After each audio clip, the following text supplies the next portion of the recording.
In 198 BC, Antiochus III of Syria, ruler of the Seleucid Empire, finally took control of Palestine from Egypt's young king, Ptolemy V.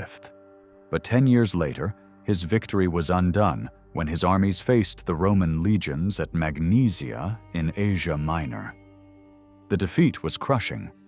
The peace terms forced on him by Rome, now the dominant power of the Mediterranean, shook the Seleucid Empire to its core.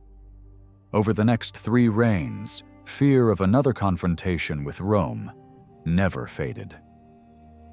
To strengthen the kingdom against that threat, unity was needed, and the Seleucid rulers believed it could be achieved by promoting the shared ideals of Greek religion and culture. Under Seleucid administration, the Greek cities were allowed to govern themselves in local matters. They were free to make their own internal decisions, though they still answered to royal officials and were expected to follow the king's policies abroad. The Seleucid monarchs were passionate about spreading Greek ways wherever they ruled. Antiochus IV, who proudly took the title Epiphanes, meaning God manifest, pushed this vision even further. He wanted to bring his diverse empire under one faith through the worship of Olympian Zeus, and he dreamed of uniting the Greek world by conquering Egypt and replacing the Ptolemaic line with his own. For nearly 2 centuries, Palestine remained under Seleucid control. During this time, Greek influence spread rapidly. Gymnasiums, theaters, and athletic contests appeared everywhere, and many young people, among them even some priests, were drawn to the new customs. Yet this wave of Hellenization caused deep division. Traditional high priests clashed with reform-minded Jews who embraced Greek culture. The pro-Greek faction persuaded Antiochus IV to depose the high priest Onias IV and appoint his brother Jason in his place. Soon, an even more radical group replaced Jason with Menelaus, a man whose religious background was questionable, but who promised full acceptance of Greek customs. When Antiochus was away in Egypt, Jason tried to retake Jerusalem, giving the king a reason to intervene militarily. His troops stormed the city, seizing temple treasures and dedicating the sacred site to Zeus and Dionysus. Swine were sacrificed on the altar, and a Greek-style city was built on the western hill, intended to be called Antioch in Jerusalem. A fortress named the Acra was constructed nearby, housing a Seleucid garrison that overlooked the temple. Before long, Antiochus realized that he had been deceived. The Jewish people had no intention of accepting Greek gods or abandoning their faith. His officials banned Jewish practices and demanded sacrifices to Greek deities. Those who resisted were executed. Others fled into the hills. It was the first great religious persecution in recorded history, and it sparked open rebellion. The uprising began not in Jerusalem, but in the small town of Modane. When the king's envoys arrived to enforce pagan sacrifices, a priest named Mattathias the Hasmonean struck down both the royal officer and a collaborating Jew. Declaring his loyalty to the faith of his ancestors, he fled with his 5 sons into the mountains. There they gathered followers, destroyed pagan altars, and fought against both the Seleucids and Hellenized Jews. After Mattathias died, his 3rd son, Judas Maccabeus, emerged as the leader, a man of remarkable courage and tactical skill. Under Judas's command, the rebels swiftly took control of much of Judea and surrounded the Seleucid forces in Jerusalem. Several attempts were made to break the siege. The first failed completely. A second force, led by Apollonius, governor of Samaria, was ambushed and destroyed near Libona. This defeat alarmed Seron, commander of the Syrian army in Coele, Syria, who advanced through Beth Horon, but was trapped and routed by Judas's guerrilla fighters. Meanwhile, Antiochus set out on a campaign in Persia and left his kinsman Lysias to govern the western provinces. Lysias gathered a large army under generals Ptolemy, Nicanor, and Gorgias. They camped near Emmaus, at the foot of the hills surrounding Jerusalem. Judas positioned his men between the enemy and the city. When the generals split their troops to hunt him in the hills, Judas struck at Emmaus, seizing the camp and pursuing the retreating soldiers as far as Gezer. When Gorgias returned, he found his forces scattered and retreated in confusion. Lysias then led a second campaign and met Judas's army at Beth Zur. Though details are unclear, Judas won the day, forcing Lysias to retreat. The way to Jerusalem was open. Judas entered the city, purified the temple, and restored the sacrifices. The dedication took place on the 25th of Kislev, 165 BC, a date still celebrated today as the Festival of Hanukkah.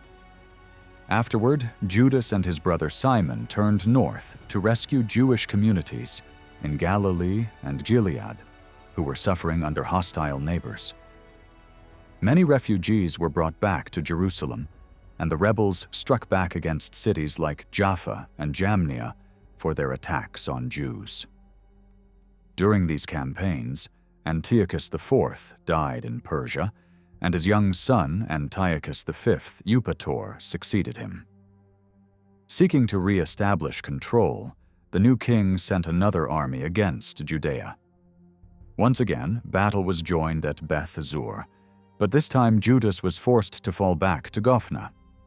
The Seleucids retook Jerusalem, tore down the temple defenses, and appointed Alcimus, also called Eljakim, as high priest, a descendant of Aaron, who won the support of the pious Hasidians. The general Nicanor remained in Jerusalem to enforce the new order and keep the city under royal control. Despite devastating losses, Judas Maccabeus and his followers refused to surrender. They believed true freedom of faith could only exist if their nation was completely independent. Ironically, their cause found unexpected support from Rome. The Romans, seeking to weaken the Seleucid Empire, then the most powerful of the Eastern Greek states, saw in the Jewish revolt an opportunity. They reached out to Judas, forging an alliance that aligned political strategy with the Jewish fight for survival. Meanwhile, the Seleucid dynasty was beginning to fracture from within.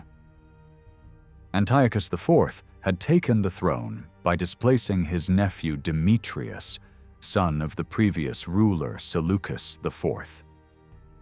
When Demetrius returned, he overthrew Antiochus V and claimed power for himself. This act marked the beginning of the empire's long decline, as the family became consumed by civil conflict and rival claims to the throne. Judas won a major victory over the Seleucid general Nicanor, but the new king Demetrius sent another commander, Bacchides, to crush the rebellion. In the fierce battle of Eleasa, Judas was killed. His death was a national tragedy. The people mourned deeply, fearing the end of their struggle.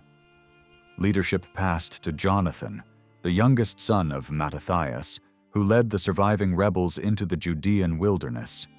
For 3 years they fought on, resisting from their mountain strongholds. Though the Seleucids built a network of fortresses across the region, Jonathan seized ground near Beth Bassi, close to Bethlehem. Eventually, chaos within the Seleucid realm forced Bacchides to withdraw, allowing Jonathan to rule much of Judea independently, though Jerusalem and Beth Zur remained under foreign control. In 152 BC, Jonathan received formal permission from King Demetrius I to establish himself in Jerusalem. Soon after, Demetrius's rival, Alexander Balas, claiming to be the true heir of Antiochus Epiphanes, appointed Jonathan as high priest. For the next decade, Jonathan was deeply entangled in the endless power struggles of the Seleucid court. He expanded Judean territory and built a disciplined army that became one of the strongest south of Syria. His victories gave him control of Lydda, Arimathea, Ephraim, and parts of the Transjordan region. Yet his growing influence made him a target. He was betrayed and executed by the Syrian general Tryphon, leaving his brother Simon as the last of the Hasmonean brothers to lead the nation. Simon achieved what generations before him had dreamed of.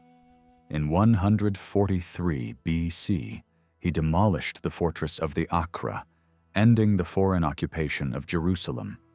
He captured Jaffa, giving Judea access to the Mediterranean, and secured the road linking it to the capital.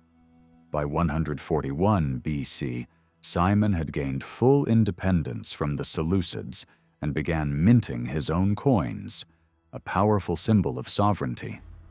But in 135 BC, he was murdered by his own son-in-law, and his son John Hyrcanus I succeeded him. Soon after Hyrcanus came to power, Antiochus VII Sidetes invaded Judea. After a year-long siege of Jerusalem, the king forced harsh terms. Jaffa and Gezer were to return to Seleucid hands, and the city walls were to be breached. Yet the Seleucid victory was fleeting. When Antiochus died in 129 BC, Hyrcanus regained control and expanded his rule. Most of the inland Greek cities had already slipped free from Seleucid power, so Hyrcanus turned to the highlands of Judea and Samaria. He captured Medeba and Heshbon beyond the Jordan, securing command of the vital trade routes between Damascus and the Red Sea. Then he moved against the Samaritans, who submitted but maintained a measure of autonomy. In the south, the Idumeans were forced to adopt Judaism, a policy that became central to future Hasmonean expansion. In the north, Samaria fell after a long siege, followed by the Beth Shean Valley and the Carmel interior. By the end of his reign, however, Hyrcanus faced a growing internal divide. The Pharisees, spiritual descendants of the earlier Hasidim, who had fought with Judas Maccabeus, were disturbed by the increasing Greek influence spreading through Judea. Hyrcanus and his allies saw it as a necessary adaptation to survive in a Hellenistic world. But the religious conservatives viewed it as corruption. This clash of values would soon deepen, threatening to destroy the fragile independence the nation had fought so hard to achieve. When John Hyrcanus died in 104 BC, his son Judah Aristobulus I succeeded him, though he ruled for only a year. During that time, he annexed Galilee from the Itureans and turned it into a firmly Jewish region. After him came Alexander Jannaeus, another son of the Hasmonean line, who ruled from 103 to 76 BC. Under his leadership, Judea reached its greatest territorial extent since the days of King David. Through years of relentless campaigns, Jannaeus united nearly all of Palestine, expanding from the coastal plains of Carmel to the Jordan Valley, from the mountains of Transjordan to the deserts of the south. He even seized Gaza and land stretching to the border of Egypt. Although Jannaeus suffered numerous defeats in battle, his persistence was legendary. After every loss, he regrouped and struck back until victory was his. He hired Greek mercenaries to strengthen his forces and pursued a bold but reckless maritime policy that bordered on piracy. Greek cities were given a stark choice: adopt Judaism or abandon their homes. Over time, abandoned towns were resettled by Jews, changing the cultural map of the region. Domestically, Jannaeus faced even greater turmoil. His assumption of royal power alienated the Pharisees, who opposed the idea of merging kingship with priestly authority. The conflict exploded into civil war when rebel Jews allied themselves with the Seleucids against their own king. Judea eventually prevailed, reconciling much of the population, but years of bloodshed had scarred the nation. He died during the siege of Rabbah, east of the Jordan, and on his deathbed urged his wife, Queen Salome Alexandra, to make peace with the Pharisees. With his death, the Hasmonean era of unity and faith-driven resistance came to a close. The dynasty had saved the Jewish people from destruction, yet it could not resolve the deep divide between Greek culture and Jewish tradition, a division that would haunt the region for centuries. As the Seleucid Empire collapsed, the Eastern world slipped into chaos. Ambitious rulers like Tigranes of Armenia and Mithridates of Pontus sought to carve out new Eastern empires from the ruins of Hellenistic power. By now, Rome had firmly entrenched itself in Asia, turning the region into a province in 133 BC. But Roman rule brought its own troubles. Greed, corruption, and exploitation by governors and merchants sparked resentment. When Mithridates rose in revolt in 88 BC, many Greek cities joined him against Rome. Even as Rome faced internal strife, the social conflicts that would eventually topple its republic, it managed to hold its ground. Mithridates' initial victories in Greece were overturned, his allies crushed, and his fleets destroyed. Though he recovered briefly during the Second War, his final defeat came in the Third, when he and his ally Tigranes of Armenia were beaten by the Roman general Pompey the Great in 66 BC. Forced to flee to the Crimea, Mithridates took his own life, marking the end of the last great Eastern challenge to Roman supremacy. By 74 BC, Tigranes of Armenia had pushed his power south to Acre, even as his own capital was wrecked in war. A decade later, in 64 BC, Pompey the Great marched into Antioch, and Rome effectively took command of the eastern Mediterranean. One direct result was Syria's reduction to a Roman province. The many rulers who had carved up the old Seleucid lands now had to reckon with Rome's strength. Judea was poorly positioned for this new reality. Under Queen Salome Alexandra, 76 to 67 BC, authority tilted toward the Pharisees, and bitter feuds erupted within the elite. The rivalry crystallized between Hyrcanus II, who became high priest, and his brother Aristobulus II, champion of the Sadducees. When Alexandra died, civil war followed. Aristobulus forced Hyrcanus to step aside, whereupon Hyrcanus, guided by the Idumean Antipater, sought help from Aretas of Nabatea, promising to return the territories Judea had seized southeast of the Dead Sea. While Hyrcanus and Aretas besieged Jerusalem, the Roman general Scaurus arrived with orders from Pompey to halt the fighting.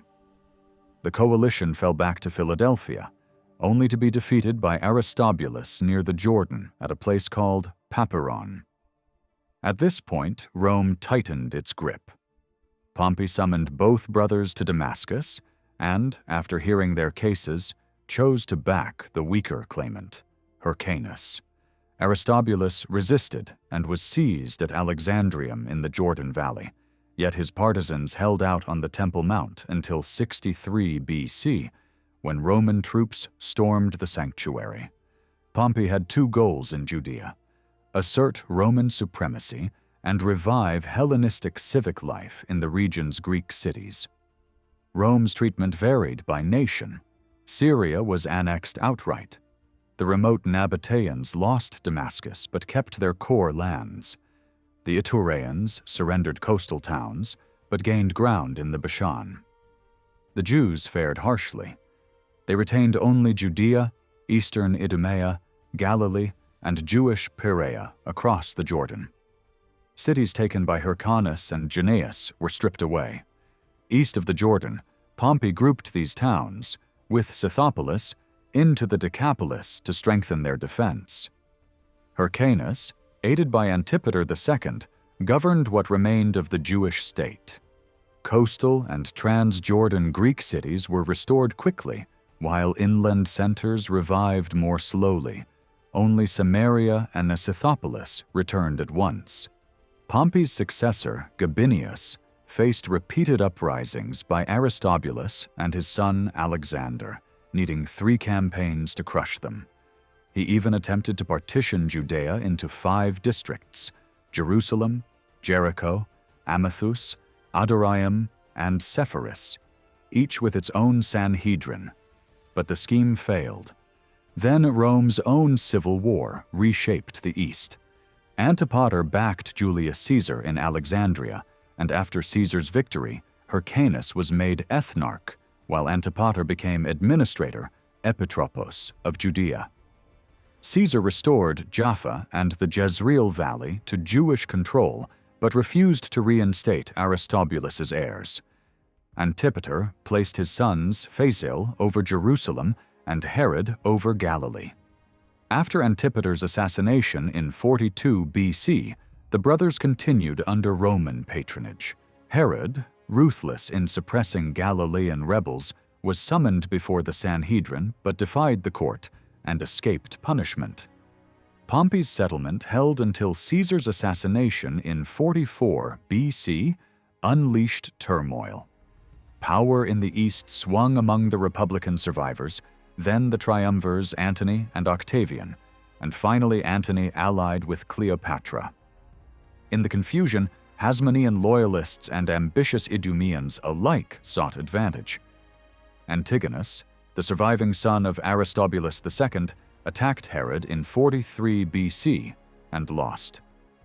Mark Antony named Phasael and Herod tetrarchs under Hyrcanus, effectively handing them control of Judea. Rome's greatest eastern danger came from Parthia. In 40 BC, Parthian forces invaded Syria and Judea, aided by Jewish bands from Carmel and the Drymos forest in the Sharon. Phasael committed suicide. Hyrcanus was mutilated and rendered unfit for the high priesthood. Herod lacked the troops to hold Jerusalem. As the city fell, Antigonus was crowned king. Herod evacuated his family to the desert fortress of Masada by the Dead Sea, married Mariamne, granddaughter of Hyrcanus II, in 37 BC, and slipped away to seek aid from the Nabateans. Herod then sailed to Rome. With Hyrcanus disqualified and Antigonus branded a usurper, the throne appeared vacant.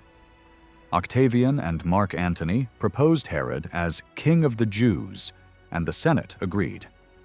To broaden his base at home and increase the non-Jewish proportion of his subjects, the western Idumean zone and Samaritan territories were added to his realm. Although he dated his reign from the Roman grant in 40 BC, it took 3 years of war to make it real.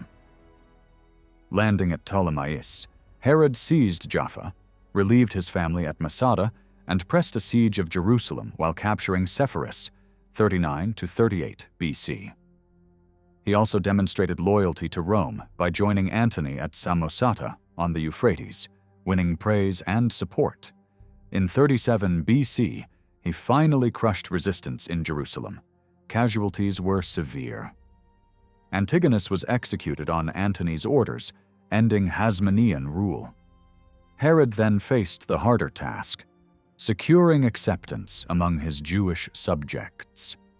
The Hasmoneans had symbolized independence. With their fall and the purge of the old aristocracy, many despised Herod as an Idumean upstart. Though he considered himself Jewish, he lacked priestly lineage and could not serve as high priest. He therefore appointed and frequently replaced high priests he could control, building a new Sadducean elite loyal to the crown. The greatest external danger now came from Antony and Cleopatra, whose ambitions in the eastern Mediterranean threatened Herod's position. Antony transferred to Cleopatra key assets, including the coast and Jericho's date groves, weakening Herod's resources. The crisis might have ended his rule, but in 31 BC Octavian defeated Antony and Cleopatra at Actium. Herod avoided the battle, then met Octavian at Rhodes and argued that his past loyalty to Antony proved he would be equally loyal to Octavian. The gamble worked. Octavian, soon styled Augustus and master of the Roman world, confirmed Herod as king. After Egypt's final annexation, Augustus visited Judea and awarded Herod the coastline from Gaza to Strato's tower, Caesarea, excluding Ascalon, plus Gadara and Hippos east of the Jordan. In 23 BC, he added wide tracts beyond the Jordan up to the Horan Mountains, and 3 years later granted the Golan as far as Peneus at the Jordan's source. The triumph of Augustus brought a wave of wealth and stability across the Roman world, and King Herod was one of its greatest beneficiaries. During the middle years of his reign, his power reached its peak, politically secure and economically strong. The fortune he gained through heavy taxation and profitable ventures, such as the copper mines of Cyprus, financed an ambitious building program that transformed his kingdom. Herod's realm was divided into two main parts. The first was the royal domain, ruled directly through his governors and divided into 20 administrative regions known as toparchies. Each toparchy oversaw clusters of villages and royal estates, including the fertile lands of the Jezreel Valley, the military zones beyond the Jordan, and colonies for his veteran soldiers at Gaba and Heshbon. The second part of his kingdom consisted of the Greek-style cities, some granted to him by Rome, and others that he either founded or restored himself. Among these were the coastal city of Caesarea, the inland capital of Samaria, renamed Sebaste in honor of Augustus, and another Caesarea near Peneus. These cities were self-governing but remained under Herod's supervision. In Judea, Herod worked with two goals in mind: to strengthen his rule and to leave behind a legacy worthy of a great monarch. He fortified key strongholds like Masada, Hyrcania, and Herodium, and constructed a magnificent palace in Jerusalem alongside the massive Antonia fortress overlooking the Temple Mount. Determined to prove himself both a protector and a visionary, he began rebuilding the temple itself, an undertaking meant to inspire loyalty and demonstrate piety. Though loyal to Rome, Herod also embraced Greek culture, seeing it as a bridge between his people and the wider empire. In 28 BC, he introduced Hellenistic-style celebrations to Judea, including the Actian Games, held every 4 years in honor of Augustus' victory at Actium. These events featured music, chariot races, athletic contests, and exhibitions with wild animals. New arenas and a large hippodrome were built to host them. But many Jews were outraged. Such games reminded them of the Greek customs their ancestors had fought to abolish during the Maccabean Revolt.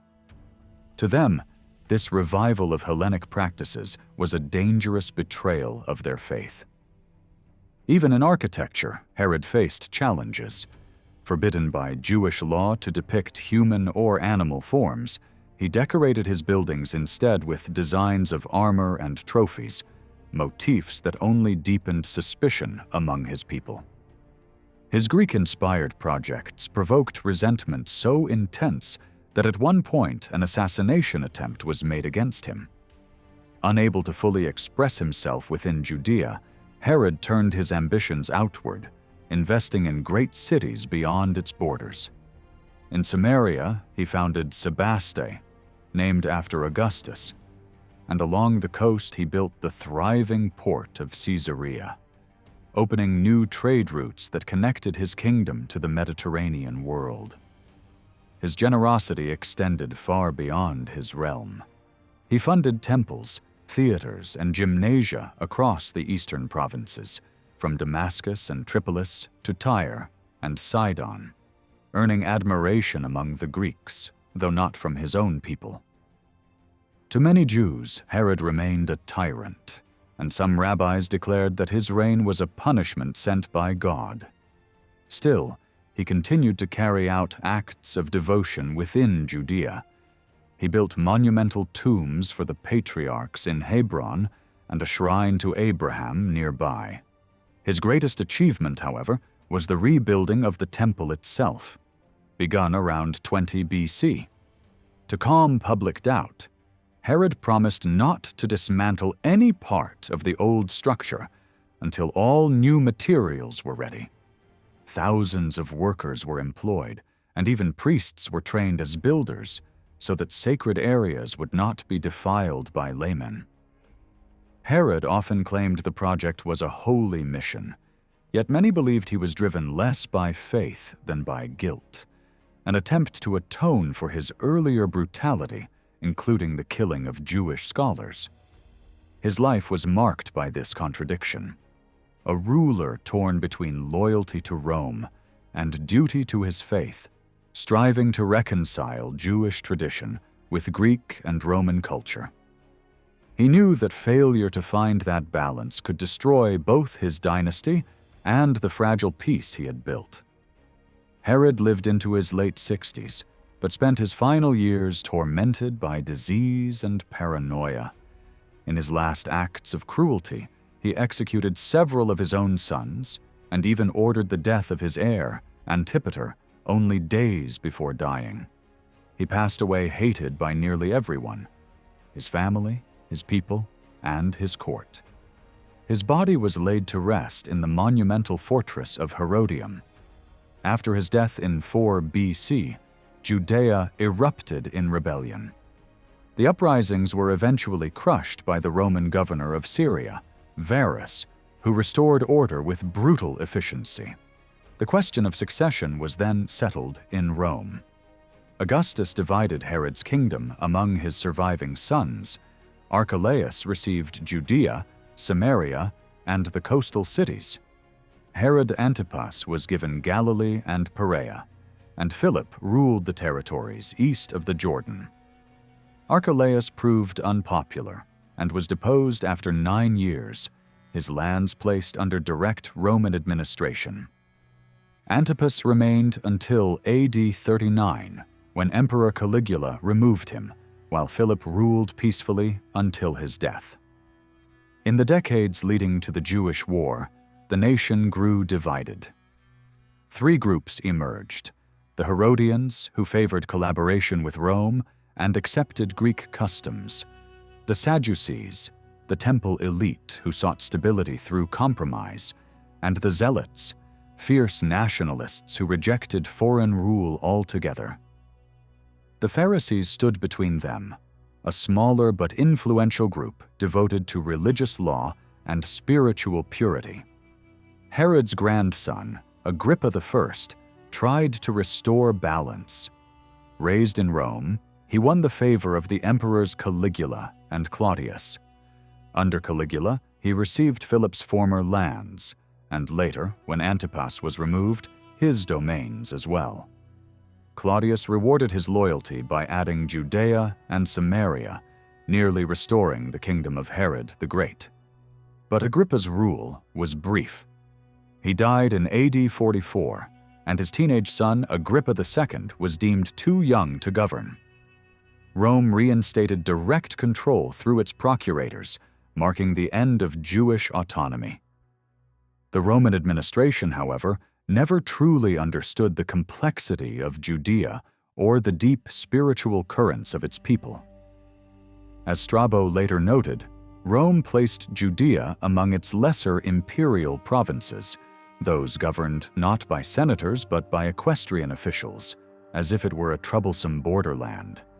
It was a land too proud to be easily ruled, too divided to stand united, and too restless to accept peace under a foreign crown. From the very beginning, Roman rule in Judea was undermined by poor leadership. The appointment of Pontius Pilate as procurator proved disastrous.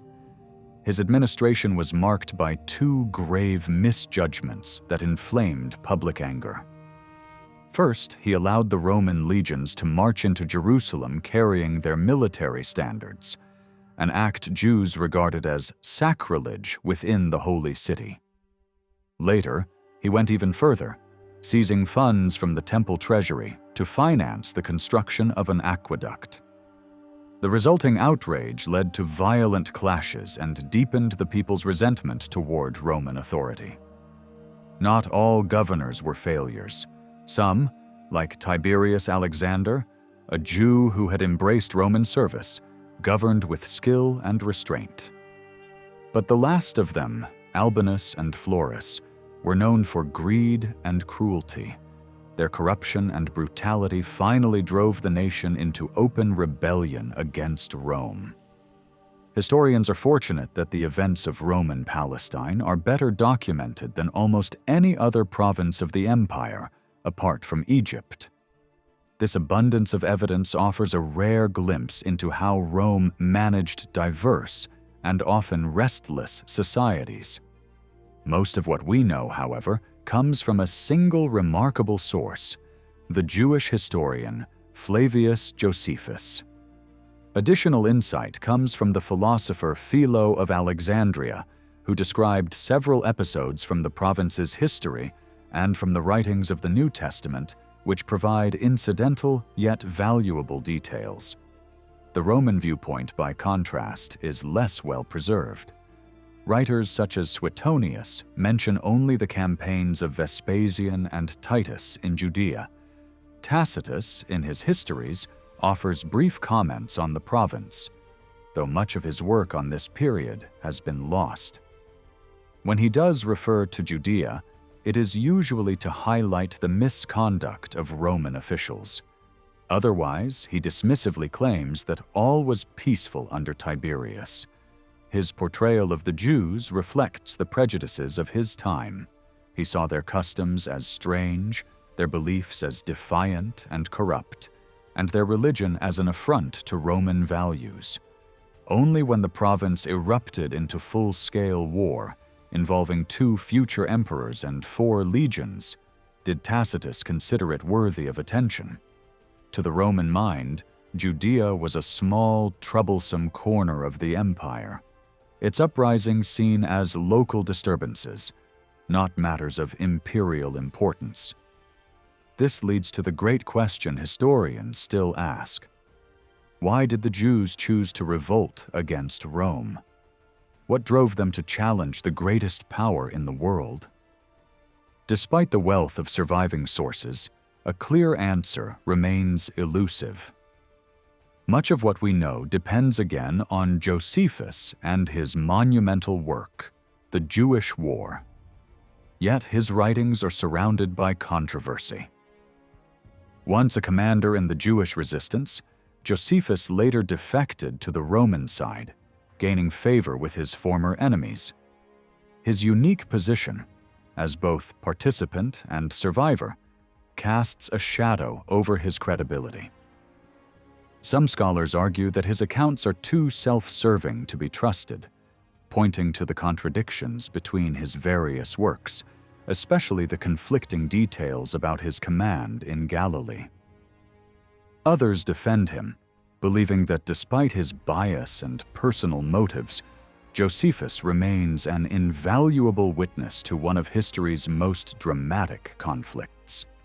His perspective may be imperfect, but without him, our understanding of the Jewish revolt and the final tragic years of Judean independence would be little more than fragments. Flavius Josephus remains one of the most complex and puzzling figures of the ancient world, a man of contradictions who embodied nearly every role possible in his lifetime: priest, scholar, soldier, traitor, and historian. Born as Joseph ben Mattathias in Jerusalem around AD 37, he came from an influential priestly family. Through his mother's line, he claimed descent from the royal Hasmonean dynasty, the family of the Maccabees, while his father's ancestry was deeply rooted in the priesthood. Educated from an early age in the laws of the Torah, Josephus described himself as a prodigy whose wisdom was sought even by the elders of the city. By his own account, at just 14, he was already advising Jerusalem's high priests and leading citizens on matters of religious law. As a teenager, Josephus grew restless with formal learning and began to explore the various religious sects of Judea. The land was divided by three major schools of thought: the Pharisees, Sadducees, and Essenes, and he claimed to have spent years among them to understand their teachings. He even lived for a time in the desert with a hermit named Banus, adopting an ascetic way of life before returning to Jerusalem at 19. By then, he said, he had chosen to follow the path of the Pharisees, whom he compared, somewhat inaccurately for his Greek readers, to the Stoics. This comparison, however, reveals more about Josephus' desire to appeal to a Roman audience than about his philosophical understanding, for his later writings show open hostility toward Greek ideas. Still, in his autobiography, Life, he highlighted his Pharisaic connections, perhaps to align himself with the popular and respected sect of his time. For several years, Josephus vanishes from his own narrative. When he reappears at 26, it is as a diplomat. Around AD 63, he traveled to Rome on a mission to secure the release of several Jewish priests who had been imprisoned under the Roman governor Felix. How he came to be chosen for this task, he never explains. In Rome, his fortunes rose swiftly when he gained access to Poppaea Sabina, the wife of Emperor Nero. She received him favorably, granted him rich gifts, and helped him succeed in his appeal, though Josephus neglects to say what those gifts were. Some have speculated they were intended as offerings for the temple, as Poppaea was known to be sympathetic toward the Jews. Upon his return to Judea, Josephus found the nation on the brink of disaster. Tensions with Rome were rising, and his efforts to calm the zealots and warn them of the consequences of rebellion were ignored. Branded a potential traitor by extremists, he sought refuge in the temple with other moderates. Together they tried to balance appearances, supporting the national cause while quietly hoping that the governor of Syria, Cestius Gallus, would soon arrive with an army to restore order and prevent war. When rebellion finally erupted, Josephus took no part in the initial violence.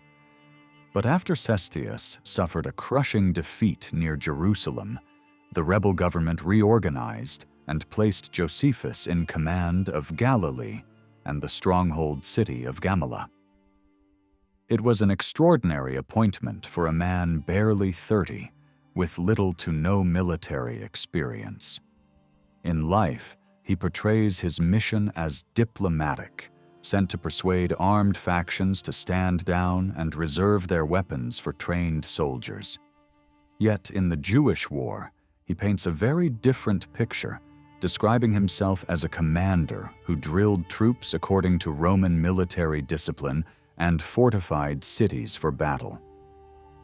These inconsistencies are typical of Josephus's writings, which often reflect his shifting loyalties and attempts to justify his actions after the fact. During his time in Galilee, he clashed bitterly with another rebel leader, John of Gischala, who accused him of treachery and lobbied Jerusalem to have him removed. The high priest Ananus responded by sending envoys to replace Josephus, but he outmaneuvered them politically and managed to keep his command. Why Josephus was appointed in the first place remains a mystery. His cautious, even pro-Roman stance seems ill-suited to leading a rebellion. The province he governed was fractured. Sepphoris remained loyal to Rome and refused his authority. Tiberius was torn by internal conflict, and only Gamala stood firmly with him. Evidence from his own writings suggests he was attempting to play both sides, waiting to see which way the war would turn. He claims to have stockpiled grain for the Romans or for his own use, and his refusal to aid fellow rebels deepened suspicions of betrayal. According to his own account, the more radical factions, whom he labeled brigands, forced him to take command of the Galilean forces simply to avoid being overthrown. His leadership, however, quickly unraveled. In the spring of AD 67, as the Roman general Vespasian advanced with his legions, Josephus was abandoned by most of his men. Cornered and desperate, he took refuge in the fortified town of Jotapata, where he prepared to withstand a siege that would change the course of his life and his reputation forever. The story of Josephus at Jotapata stands as one of the most controversial and uncomfortable moments in his life, and in his own writings. When the Romans besieged the Galilean fortress, Josephus and 40 of his followers sought refuge in a cave. General Vespasian offered him mercy, promising that if he surrendered, his life would be spared. But his companions refused the offer. They would rather die by their own hands than submit to Roman capture. Josephus, after delivering an impassioned speech against the sin of suicide that failed to sway them, reluctantly agreed to a collective death pact. To decide the order of deaths, he proposed that lots be drawn. One by one, each man killed another, until only 2 remained alive: Josephus and 1 companion. Somehow, Josephus survived, claiming later that he had cleverly calculated the count to ensure his own safety. Centuries afterward, mathematicians would study this method and name it the Josephus problem, turning his grim stratagem into a famous mathematical puzzle of the Middle Ages. When he was finally captured, Josephus was brought before Vespasian. To save himself, he declared that he had received a divine revelation, that Vespasian would one day become emperor of Rome and found a new dynasty. According to later Roman sources, even a pagan witness confirmed the prophecy. Jewish tradition, however, attributes this same prediction to another man, Rabbi Yohanan ben Zakkai, who had been present during the siege of Jerusalem. Whether or not Vespasian believed Josephus, the prophecy came true. In the turbulent years of AD 68 to 69, as Nero's suicide plunged Rome into chaos and 3 emperors rose and fell in quick succession, Vespasian's eastern legions proclaimed him ruler of the empire. Once crowned emperor, Vespasian rewarded the man who had foretold his rise. Josephus was freed and accompanied him to Alexandria. When Vespasian's son Titus led the Roman armies back to Judea in AD 70, Josephus returned as well, no longer a rebel, but a mediator. Walking around the walls of Jerusalem, he pleaded with his people to surrender. Protected by Titus, he was spared the fury of the defenders who saw in him only a traitor. After the city fell, Titus granted him gifts, land near Jerusalem, sacred texts, and the freedom of his surviving family members. He then journeyed with the Romans back to Italy, never again to see his homeland. In Rome, Josephus rebuilt his life under imperial favor. He tells us that during this time he divorced his first wife, who had borne him 3 sons, 2 of whom had died. Later he married a Jewish woman from Crete of noble lineage, and with her he had 2 more sons, Eustace and Simonides Agrippa. Yet to his own people, he remained forever branded the traitor of Jerusalem.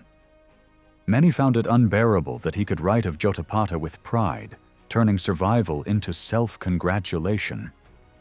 For more than 30 years, Josephus lived in Rome as a client of the Flavian dynasty. Commissioned by the emperors themselves, he wrote the history of the Jewish War, his account of Rome's conquest of Judea. Titus approved the work personally, ordering it published across the empire. In return, Josephus was granted Roman citizenship, a generous pension, and lodging within Vespasian's former palace. He took the name Flavius Josephus in honor of his imperial patrons and devoted the rest of his life to writing. But even in this comfort, controversy followed him. Accusations from Jewish exiles and rivals pursued him across the empire. He was accused of financing uprisings, slandered by his son's tutor, and attacked by another historian, Eustace of Tiberias, who blamed him for the rebellion in Galilee. Eustace's writings are now lost, but his accusations struck deeply, threatening Josephus's reputation and the circulation of his works. After Titus's death in AD 79, Josephus began to write more freely, taking on the role of historian and defender of his people. Yet he still remained within Rome's elite circle. Under Emperor Domitian, his privileges increased. His property in Judea was declared tax-free, his accusers were punished, and the Empress Domitia extended him personal favor. Even so, he never regained the affection of his fellow Jews. It was Rome that preserved his legacy. A statue was said to have been raised in his honor, and his books would later be celebrated by Christian scholars, including Saint Jerome, who called him a second Livy. Over the centuries, Josephus's writings, especially the Jewish War, became a cornerstone of both historical and religious study. Medieval scholars viewed him as a man of vast learning, an authority not only on history, but also on mathematics, geography, and theology. A later version of his work, known as the Testimonium Flavianum, even contained passages describing John the Baptist and Jesus, likely added by Christian editors to strengthen theological arguments in the Middle Ages. Because of these adaptations, Josephus's name was carried through the Christian world as a witness to early events of faith. His influence continued into modern times, inspiring thinkers and writers from Petrarch to Voltaire, and in the 20th century, the novelist Lion Feuchtwanger, who devoted a trilogy to his life. Yet one question has never been settled. Was Josephus truly a coward and a traitor, or a man of foresight who believed his people could survive only through accommodation with Rome? Even today, that debate continues. In 1992, Israeli television held a mock trial of Josephus for treason. After long deliberation, the verdict was the same as the one history seems to have granted him. Acquitted, not for innocence, but for lack of proof. In total, Josephus wrote 4 major works, all in Greek. His last 2, Against Apion and Life, were composed in the final years of his life around AD 93 to 96. The former was a defense of Judaism against its critics. The latter, a personal justification rather than a true autobiography. His 2 great historical works, The Jewish War and Jewish Antiquities, written earlier, chronicle the fall of Judea and the long history of the Jewish people. Josephus originally composed the Jewish War in Aramaic for readers in the East, intending it as a warning to neighboring nations not to challenge Rome's might. That version has not survived, though he later rewrote the book in Greek for the broader world. His priestly heritage gave him credibility, his Roman connections gave him access, and his bilingual ability gave him reach. It is thanks to this combination that his works endure, offering us the only complete narrative of one of antiquity's most turbulent eras. The surviving works of Flavius Josephus stand among the most remarkable examples of ancient Greek historiography. Written in elegant, classical Greek rather than the simpler language of the New Testament, they were crafted for a Greek-speaking audience across the Roman world. It is precisely because he wrote, or ensured his writings were translated, into this language that his works survived at all. For a Palestinian Jew whose native tongue was Aramaic, this mastery of Greek was extraordinary. His command of the language earned him admiration even centuries later. The Byzantine scholar Photius praised the purity and refinement of his style. Josephus himself took immense pride in this accomplishment. At the end of his Antiquities, he boldly declared that no one, Jew or foreigner, could have produced a more accurate account of Jewish history in the Greek tongue. Though he likely employed assistants to help refine his translations, his hand remained the guiding force behind the final work. He wrote in the tradition of the great Greek historians, modeling his approach on Thucydides, who believed that true history came from the testimony of eyewitnesses. Like Herodotus, Thucydides, and later Roman writers such as Sallust, Josephus drew from direct experience and contemporary accounts, though he could not entirely escape personal bias. For his monumental Antiquities of the Jews, Josephus took inspiration from Dionysius of Halicarnassus, whose Roman Antiquities had appeared in 20 volumes, the exact number Josephus adopted for his own history. Yet his task was far more delicate. He was not only a historian, but an apologist, writing about a people despised and misunderstood by the empire that ruled them. To present Jewish history to a Roman audience required balance, diplomacy, and courage. What books Josephus actually read, or what sources he used, remains uncertain. He dedicated his later works to a man named Epaphroditus, possibly a wealthy Greek scholar, or perhaps the same man who had served as Nero's secretary and amassed a vast library of 30,000 scrolls. If the latter was indeed his patron, it would explain Josephus' access to a range of materials unavailable to most writers of his time.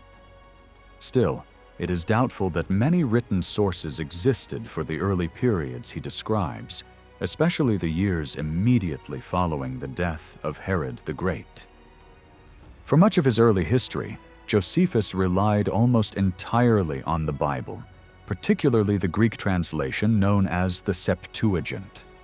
His use of the Greek text, rather than the original Hebrew, has raised questions about the depth of his biblical knowledge, since minor translation errors occasionally appear in his work.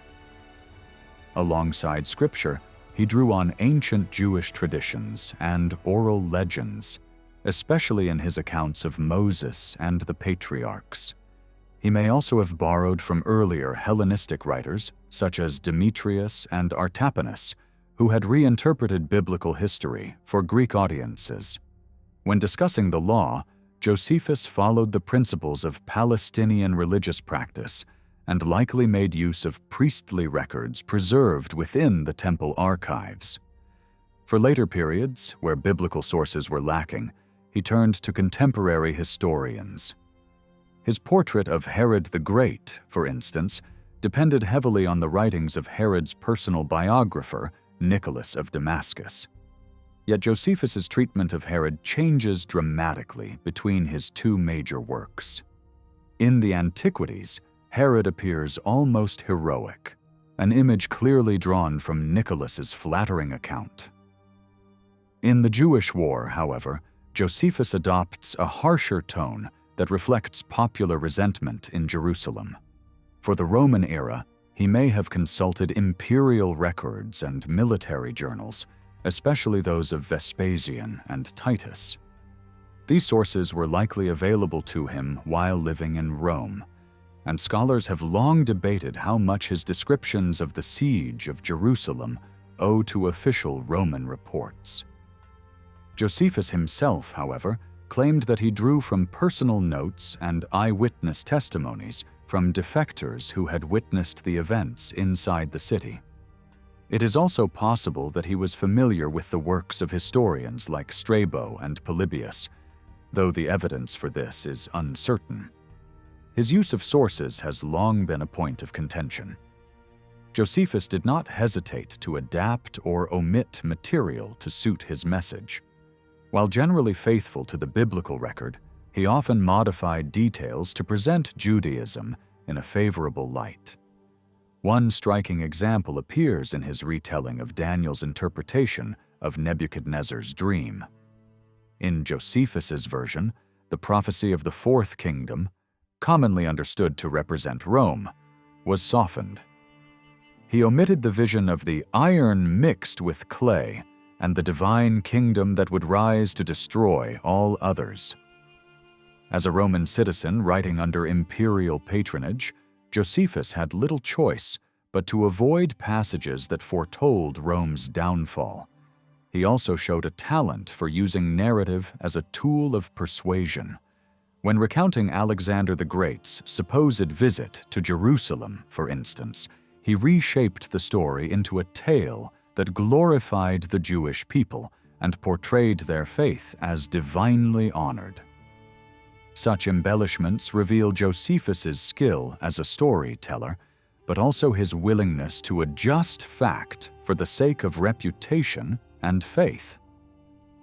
In recounting the years before the revolt, Josephus depended largely on memory and personal experience. Comparing the Jewish war with the antiquities reveals that his writing becomes uneven whenever he lacked clear records, yet gains power when he describes events he witnessed himself. Scholars generally agree that the Jewish war was written under the patronage of the Flavian emperors, and its very title reflects a Roman viewpoint. Yet to read it only as imperial propaganda would be misleading. One of the most remarkable passages in the Jewish war comes near its conclusion. There, Josephus places a long speech in the mouth of Eleazar ben Yair, the commander of the Jewish rebels at Masada, as his followers prepare to die rather than surrender. The words Josephus gives Eleazar rise far beyond the political. They serve as both lament and justification. Through them, Josephus seems to reconcile his loyalty to Rome with his lingering sympathy for his own people. While condemning the zealots as reckless and doomed, he also grants them dignity in their final act, turning their mass suicide into a moment of tragic heroism. In this ending, Josephus does something extraordinary. He lets the Jewish rebels accept responsibility for their own downfall, suggesting that their destruction was not merely the work of Rome, but a punishment ordained by God for the sins of the nation. It is a conclusion that reflects both his inner conflict and his genius as a historian. A man caught between two worlds, trying to make sense of both. Whether Josephus's Jewish war was officially commissioned or not, there is little doubt that he had his own strong reasons for writing it. In the years following the conflict, several other versions of the war had already appeared, each, in Josephus's view, deeply flawed. Some were written by people who had never witnessed the events, while others came from Roman veterans eager to glorify their own achievements. These soldiers, he complained, exaggerated the triumphs of the victors, while diminishing the courage and suffering of the Jews. To Josephus, this distortion of truth was intolerable. He scornfully remarked that it was absurd for Rome to boast of conquering such a small nation, declaring that the victors of so weak a people could hardly be called great. Determined to set the record straight, Josephus resolved to write his own account, one that only an eyewitness and indeed a participant from both sides, could provide. He believed that true historians were those who recorded events from first-hand experience, using new material and shaping history with their own insight rather than repeating the words of others. It was, he argued, a duty to preserve the truth of one's own time for future generations. Since none of the other war accounts have survived, Josephus's Jewish War remains the only complete narrative of the revolt against Rome. Yet, with no alternative versions to compare it with, scholars can only test its accuracy by examining inconsistencies within his own writings, especially when comparing the Jewish War with his later life. When he describes the early days of the rebellion, particularly the campaigns in Galilee where he played a central role, his story becomes strangely uneven. At times, his recollections seem deliberately vague, leaving readers to wonder whether he was concealing as much as he was revealing. These contradictions have puzzled historians for centuries. Various theories have been proposed to explain them, but no single answer fully resolves the issue. What becomes clear, however, is that Josephus is most trustworthy when he writes from observation rather than opinion, when he refrains from using his narrative to justify his own political or religious choices. To truly understand Josephus's view of the war, one must keep in mind how carefully he shaped his material. He was selective, omitting details he found inconvenient or damaging, and emphasizing those that supported his version of events. His closeness to the turmoil of the age inevitably colored his perspective. Still, Josephus's explanation for why the Jewish revolt erupted can be divided into two main parts: the deep, long-term pressures that pushed the nation toward rebellion, and the immediate sparks that finally set it ablaze.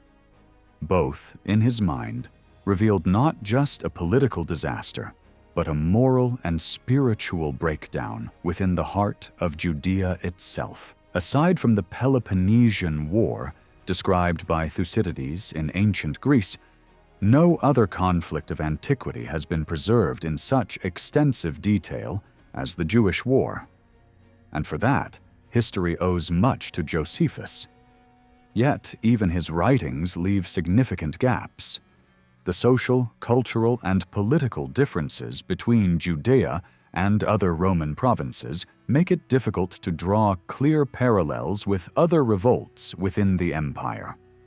Most historians agree that the Jewish uprising did not stem from a single cause, but from a complex combination of factors that together pushed the province toward open rebellion. Among the most widely accepted are social and economic strain, tensions between Jews and Gentiles, religious clashes with Roman authority, the growing influence of radical factions, the corruption of Roman governors, and alienation from the aristocracy. Josephus refers to all of these issues in his works, and while each holds truth, none alone fully explains why war erupted. He divides the path to conflict into two phases: the long-term pressures that built up over decades and the immediate sparks that ignited the final confrontation. His accounts suggest that during the 50s and 60s AD, both Roman and Jewish leadership had deteriorated badly. The mismanagement of the province under the procurator Cumanus, whose failure to control violence between Galileans and Samaritans caused widespread unrest, was especially damaging. Across the countryside, disorder spread, and bands of armed men roamed freely, turning much of the land into lawless territory. Among the deeper causes, Josephus emphasizes two above all: the incompetence of Roman officials and the rise of extremist Jewish movements, particularly the group he calls the Fourth Philosophy. The Roman governors who ruled Judea were, in his view, often unfit for their posts. Even Tacitus, the Roman historian known for his sharp criticism of provincial rulers, wasn't wrong to portray them in an unflattering light. What makes the situation in Judea remarkable is the stark contrast between Rome's general tolerance toward Jews living across the empire and its harsh treatment of those in their own homeland. Rome's administrators were frequently under-equipped and understaffed, left without sufficient troops to maintain order in a volatile region, a serious oversight given the deep religious and national passions at play. Still, Josephus does not place all blame on the Romans. He also points out that many provocations came from the Jewish side, where political zeal and religious fervor made governance nearly impossible. Jewish nationalism was powerful, and their conviction that divine law outweighed imperial law set them on an inevitable collision course with Roman rule. The rebellion led by Judas of Galilee in AD 6, though crushed at the time, had already planted the seeds of future resistance. Its ideas, that defiance of Rome was both a duty and a form of faith, continued to inspire later movements. In this sense, Josephus was right. The ideology born from that first revolt helped shape the pattern of armed resistance and underground violence that followed. One modern scholar has noted that Josephus, across all his writings, hints at far more causes than he directly names. Yet modern historians often focus only on the main political and religious issues, overlooking his broader attempt to diagnose the deeper tensions within the province. Many of the problems he highlights, explicitly or indirectly, circle back to the conduct of the Roman procurators. Josephus believed that an effective governor should understand Jewish customs, maintain respect for the temple, and delegate authority to respected local leaders rather than confront them. This, he thought, was the key to stability. Unfortunately, few of the men who ruled Judea ever met these standards. Josephus offers little detail about the early procurators between AD 6 and 26, listing only their names in passing. That silence is unfortunate, since it was during this early period that rebellion first stirred under Judas of Galilee and the Pharisee Zadok. Their revolt was crushed by the Roman governor Varus, who executed thousands, but the memory of their defiance endured. The first governor Josephus discusses in any detail is Pontius Pilate, who, he claims, committed several acts that violated Jewish religious law. Pilate served as prefect of Judea from AD 26 to 37, overseeing the military and administrative affairs of the province. An inscription found centuries later in Caesarea confirmed his title and his service under Emperor Tiberius. The first major incident that set the people against him concerned the Roman military standards. Earlier governors had avoided bringing into Jerusalem any standards displaying the emperor's portrait, respecting Jewish prohibitions against graven images. Pilate, however, disregarded this tradition. On one of the holiest days of the Jewish calendar, he marched his soldiers into the city carrying standards bearing the likeness of Tiberius. Outrage erupted instantly. Jewish leaders gathered in protest, pleading with Pilate to remove the images. When he summoned them to a public meeting and surrounded them with soldiers, threatening death if they refused to yield, they astonished him by baring their necks and declaring their readiness to die rather than violate their faith. Shocked by their courage, Pilate backed down and withdrew the standards to Caesarea. Although this victory brought the Jews momentary relief, it left Pilate's reputation permanently damaged in their eyes. From that point forward, every action he took was met with suspicion. Josephus, however, at least acknowledges that on this occasion Pilate acted wisely in withdrawing his troops in the face of public pressure, a rare moment of restraint in an otherwise troubled governorship. Not long after the episode of the legionary standards, Pilate committed yet another act that provoked outrage among the Jews. He is said to have taken funds from the temple treasury to pay for the construction of an aqueduct meant to bring water into Jerusalem. The decision was seen as sacrilegious. The temple money was sacred property, and the ensuing protests quickly turned violent. When crowds gathered to denounce his actions, Pilate ordered his soldiers, disguised among the people, to attack them. Many were beaten. Others trampled to death as panic spread through the city. A smaller disturbance followed when one of Pilate's soldiers committed an indecent act in Jerusalem, once again triggering unrest. Another episode involving Pilate is not mentioned by Josephus, but is recorded by the Jewish philosopher Philo of Alexandria in his embassy to Gaius.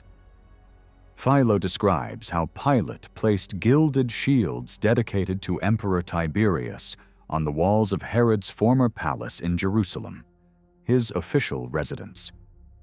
Curiously, these shields bore no images, only inscriptions, so they did not technically violate Jewish law against idols. Even Philo seems uncertain why the act caused such deep offense. The Jews, however, saw it as a provocation and demanded to see proof that the emperor himself had authorized it. When Pilate failed to provide this, they appealed directly to Tiberius, who rebuked Pilate and ordered the shields removed to a temple dedicated to the imperial cult in Caesarea. Josephus's silence on this matter is intriguing. It cannot easily be dismissed as carelessness, for he is otherwise thorough when recounting Pilate's offenses against Jewish religious practice. Yet Philo does not mention the earlier episode of the standards, suggesting that each writer was selective, emphasizing what best suited his own aims. Some historians believe the key to understanding Pilate's conduct lies not in Jerusalem, but in Rome. Philo portrays the powerful Roman official Aelius Sejanus, commander of the Praetorian Guard and advisor to Emperor Tiberius, as deeply hostile toward the Jews and even plotting their extermination.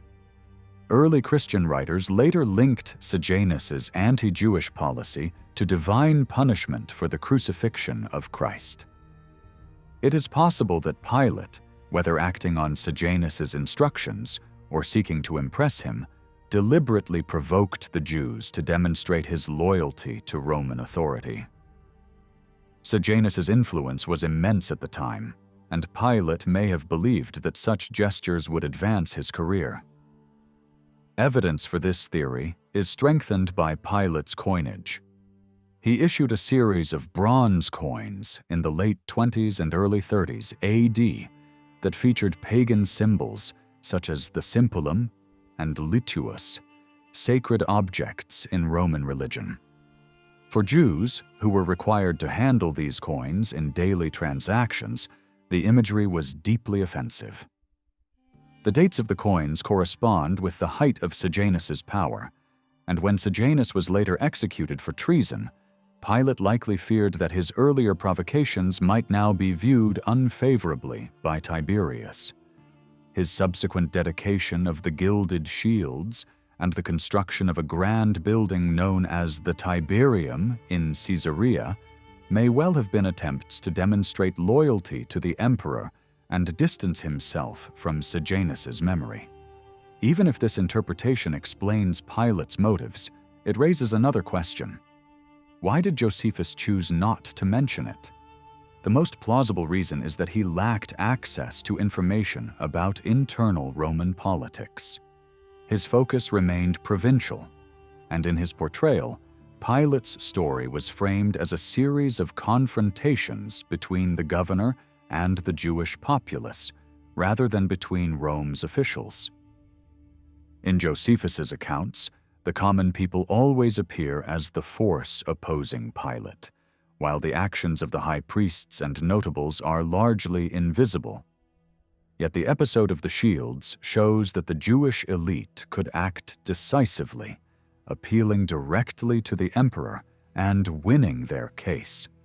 It is possible Josephus omitted this story because it did not fit his broader narrative of an escalating collapse in Roman-Jewish relations, or because it did not clearly violate Jewish law, making it an inconvenient example for his argument. Another striking omission from Josephus' narrative is the crucifixion of Jesus. The only known Roman source to mention Pilate in this context is the historian Tacitus, who notes that Christ was executed under Pilate's authority during the reign of Tiberius. Tacitus adds that otherwise, all was quiet in Judea, a statement that reveals how insignificant the province seemed to Roman eyes, even amid unrest that to the Jews was momentous. Discrepancies also arise when comparing Josephus and Philo regarding events under the next emperor, Caligula. When Caligula ordered a statue of himself to be erected in the temple at Jerusalem, the Roman legate Petronius was tasked with carrying it out. Philo portrays Petronius as uncertain and hesitant, torn between obedience to imperial command and respect for Jewish religious feeling. Josephus, however, presents him as sympathetic from the start, inclined to side with the Jewish petitioners. The two accounts also differ on dates and details, with Josephus's version written in a far more elaborate style, suggesting it was shaped to serve his moral and literary agenda. Philo's testimony carries weight, for he lived through these events and had close ties to those involved.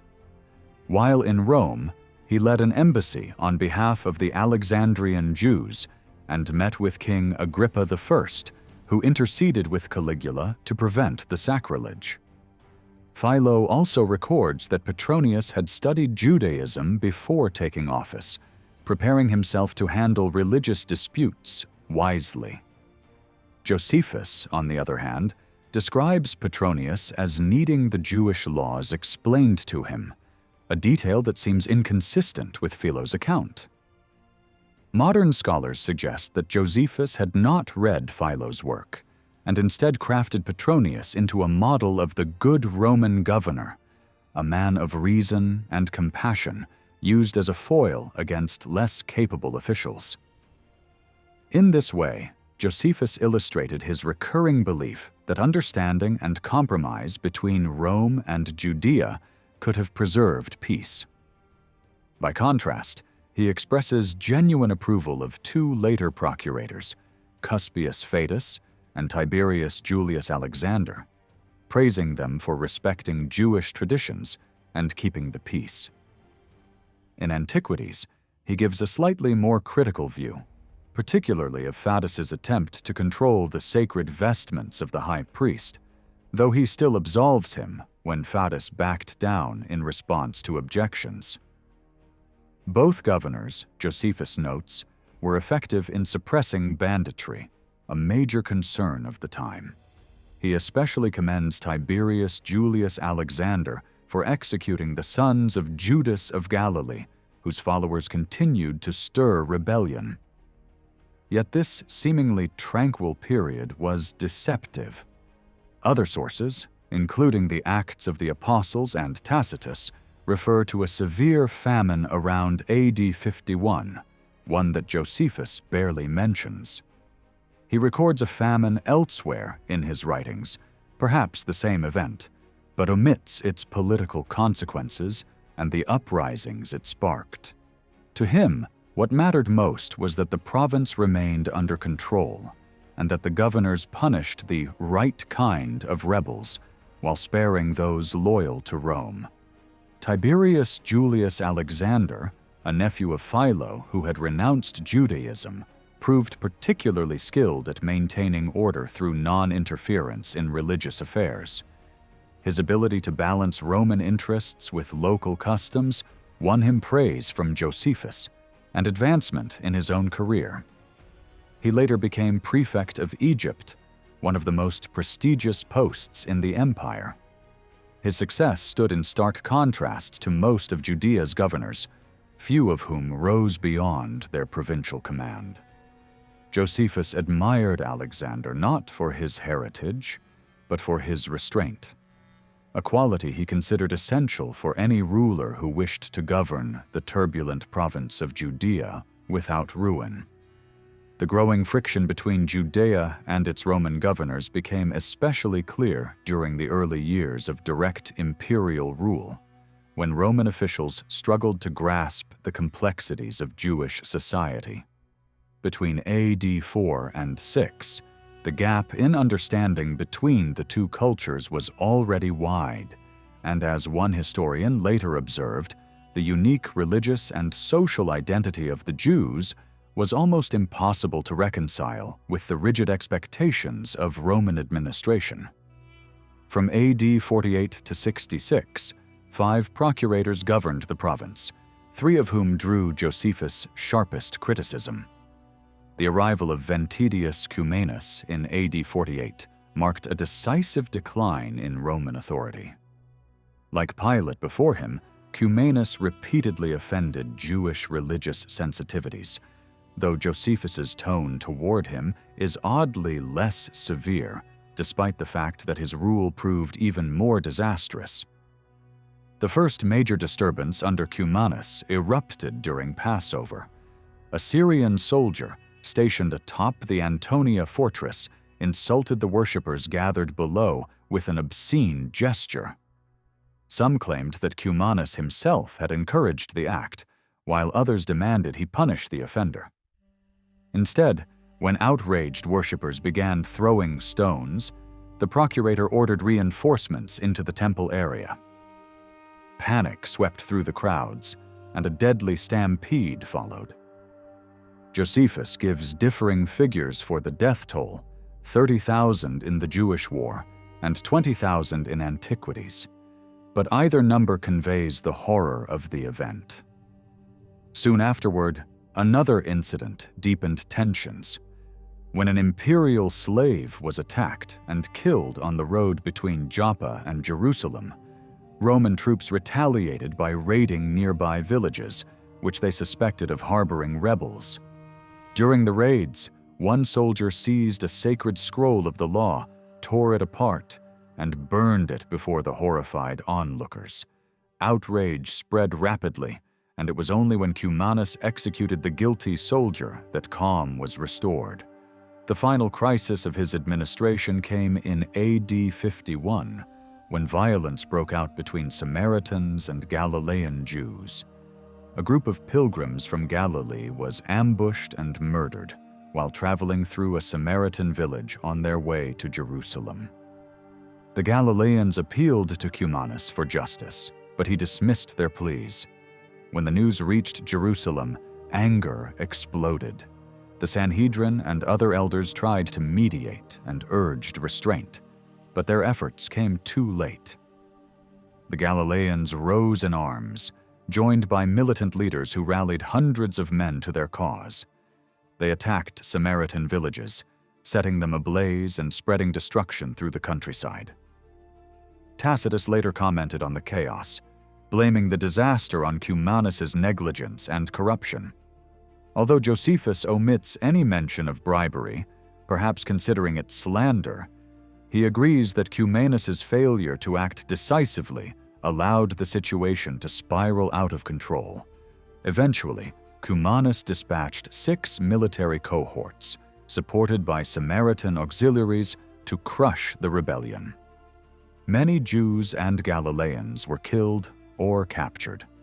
The Samaritans then appealed to the Syrian legate, Quadratus, who executed several of them, but judged that the Jewish and Galilean actions amounted to rebellion against Rome.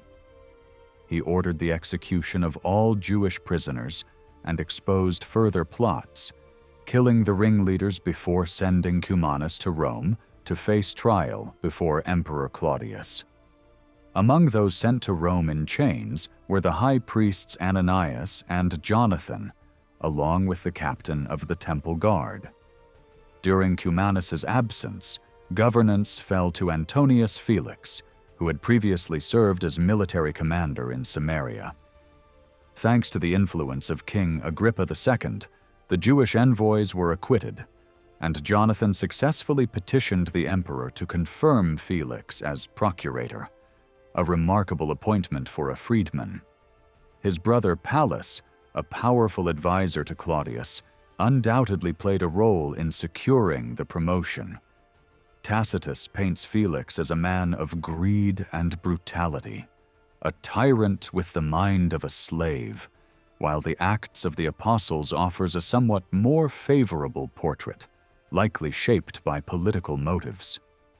Josephus's view lies somewhere between the two extremes.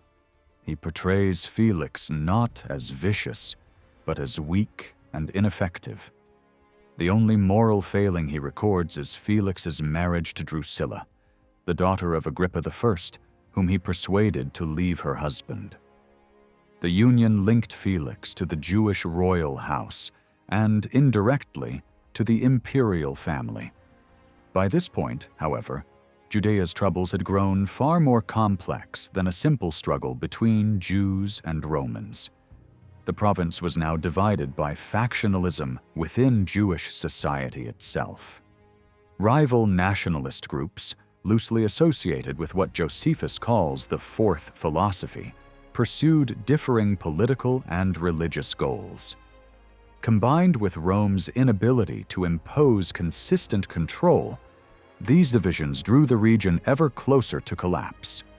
Banditry increased, and Josephus notes grimly that the country was going from bad to worse. Felix responded with mass arrests, executing many rebels and crucifying others. He sent Eleazar, a prominent insurgent leader, along with several of his followers, to Rome for trial. These measures failed to restore peace.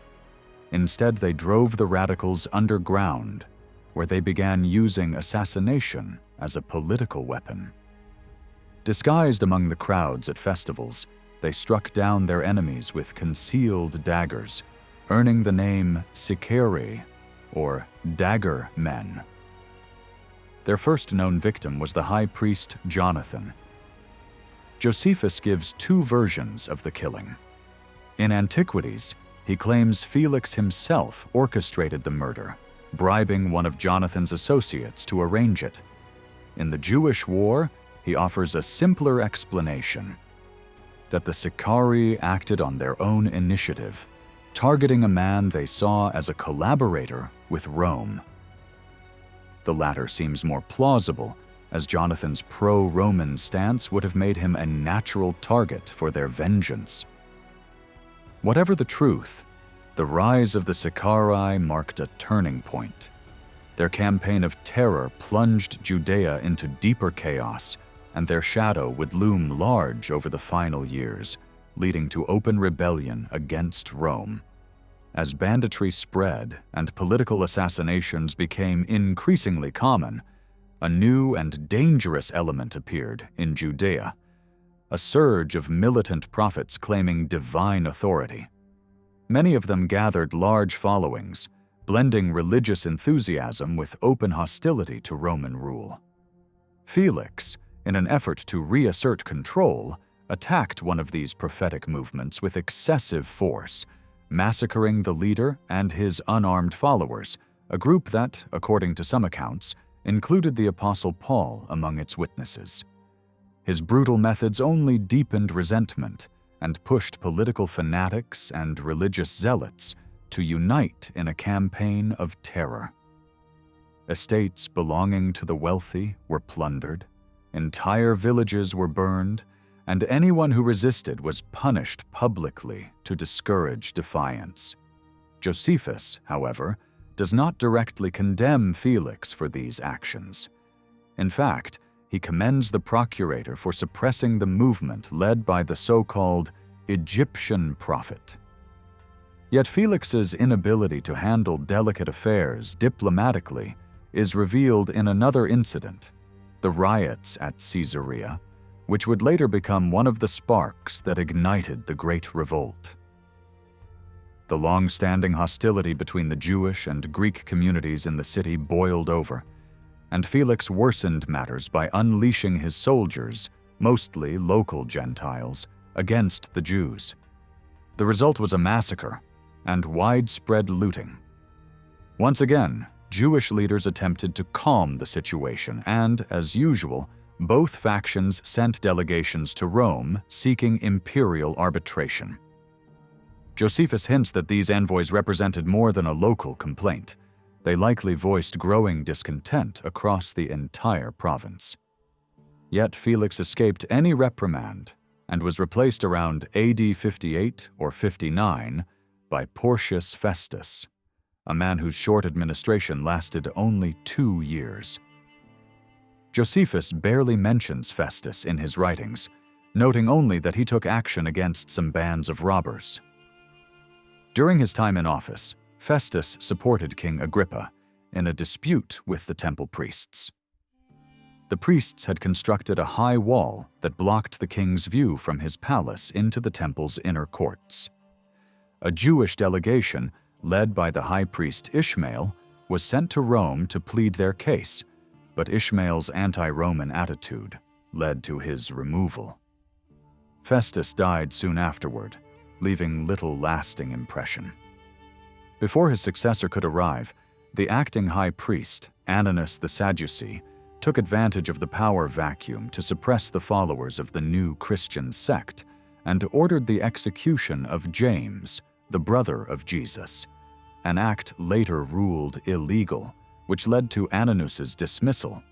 The year AD 62 marked the beginning of the end for Roman authority in Judea.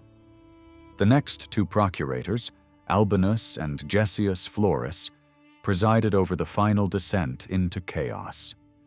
Josephus's descriptions of them grow more vivid and hostile, as though he wished to show how their greed and cruelty set the province ablaze.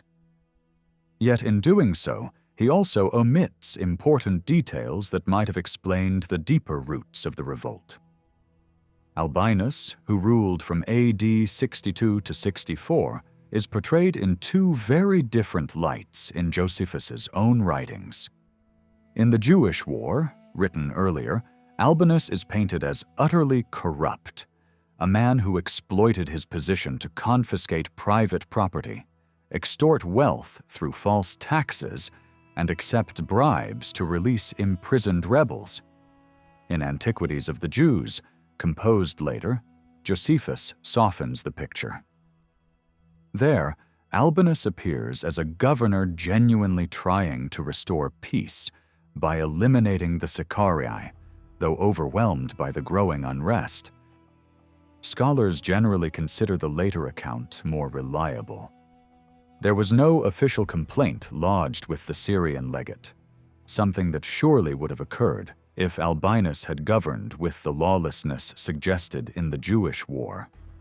Moreover, Rome later promoted him to a higher post, a reward unlikely to be given to a disgraced official. It is also possible that both portraits contain truth. Albinus may have succeeded in suppressing many Sicarii, but his alliance with the high priest Ananus gave those same terrorists leverage. They began kidnapping Ananus's associates to force Albinus to free their imprisoned comrades. Pressured from all sides, he appeared to be cooperating with rebels, giving rise to rumors of bribery and collusion. Josephus's differing portrayals likely reflect his own evolving intentions. The earlier narrative, aimed at explaining the causes of the revolt to a Roman audience, placed the blame squarely on Albinus's misrule, a convenient way to exonerate both Rome and the Jewish elite.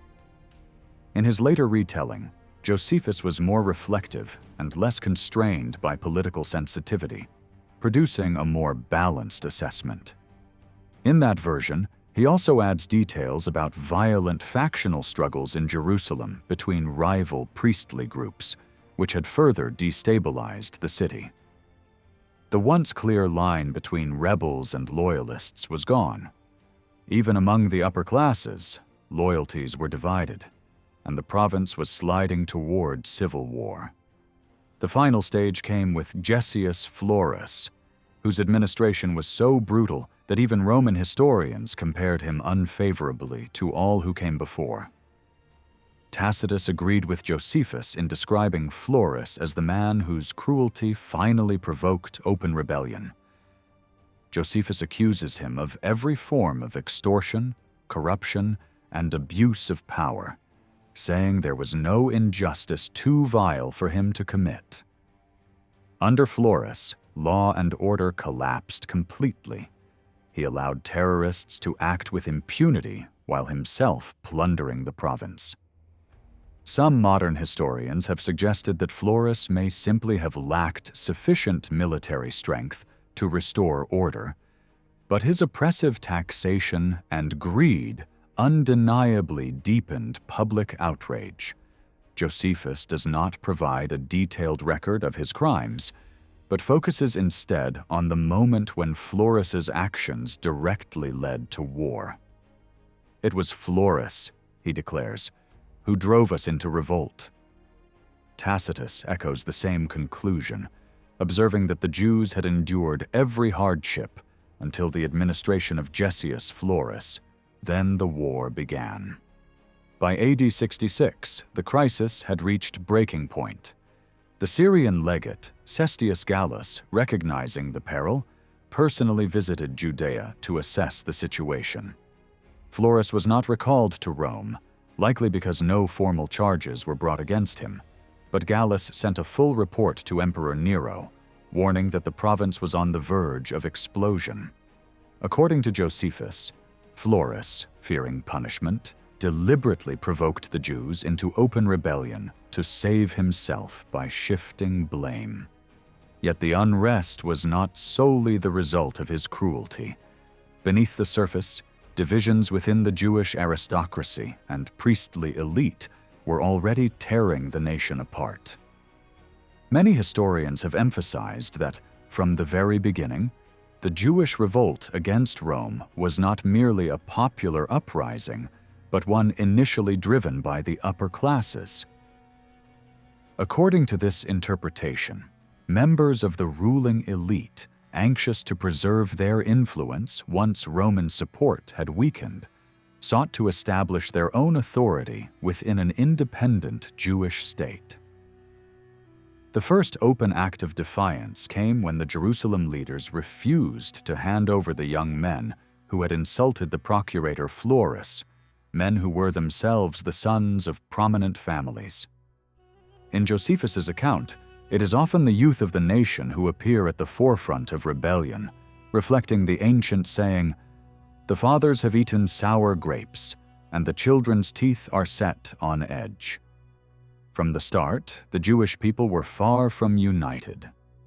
Deep internal divisions fragmented Judea during the early phases of the conflict. Civil war soon erupted, first between those advocating peace and those demanding resistance, and later between rival factions within the insurgent movement itself. Only in the final desperate stage of the war did the Jews briefly form a semblance of unity against Rome. The religious establishment, particularly the high priests who had assumed leadership after the fall of Herodian rule, generally opposed the rebellion. Josephus describes these men as the leaders of the peace party.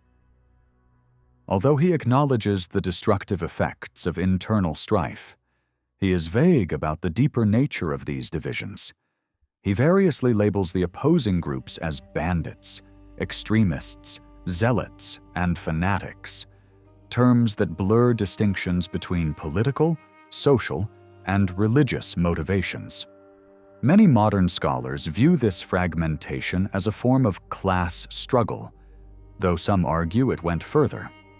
A power contest within the aristocracy itself, where elite families fought not only against Rome, but also among themselves for control of the nation's future. Yet Josephus's narratives leave many uncertainties. It is difficult to know whether his omissions were intentional or the result of his personal involvement and bias.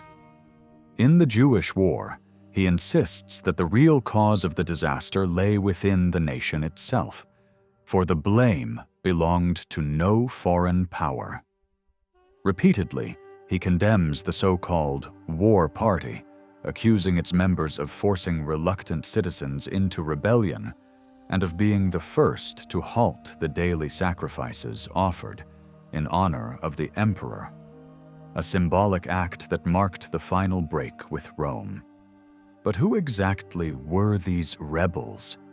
Some scholars trace their roots to what Josephus called the Fourth Philosophy, a movement born during the census revolt of AD 6 under Judas of Galilee and the Pharisee Zadok.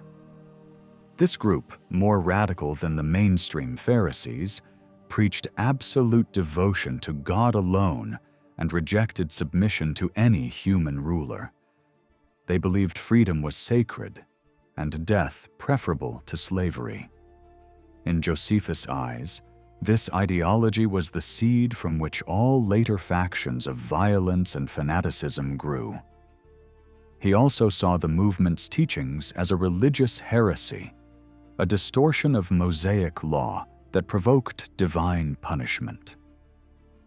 By equating the Roman Empire with the evil kingdom described in the prophecies of Daniel, they transformed resistance into a cosmic battle against oppression.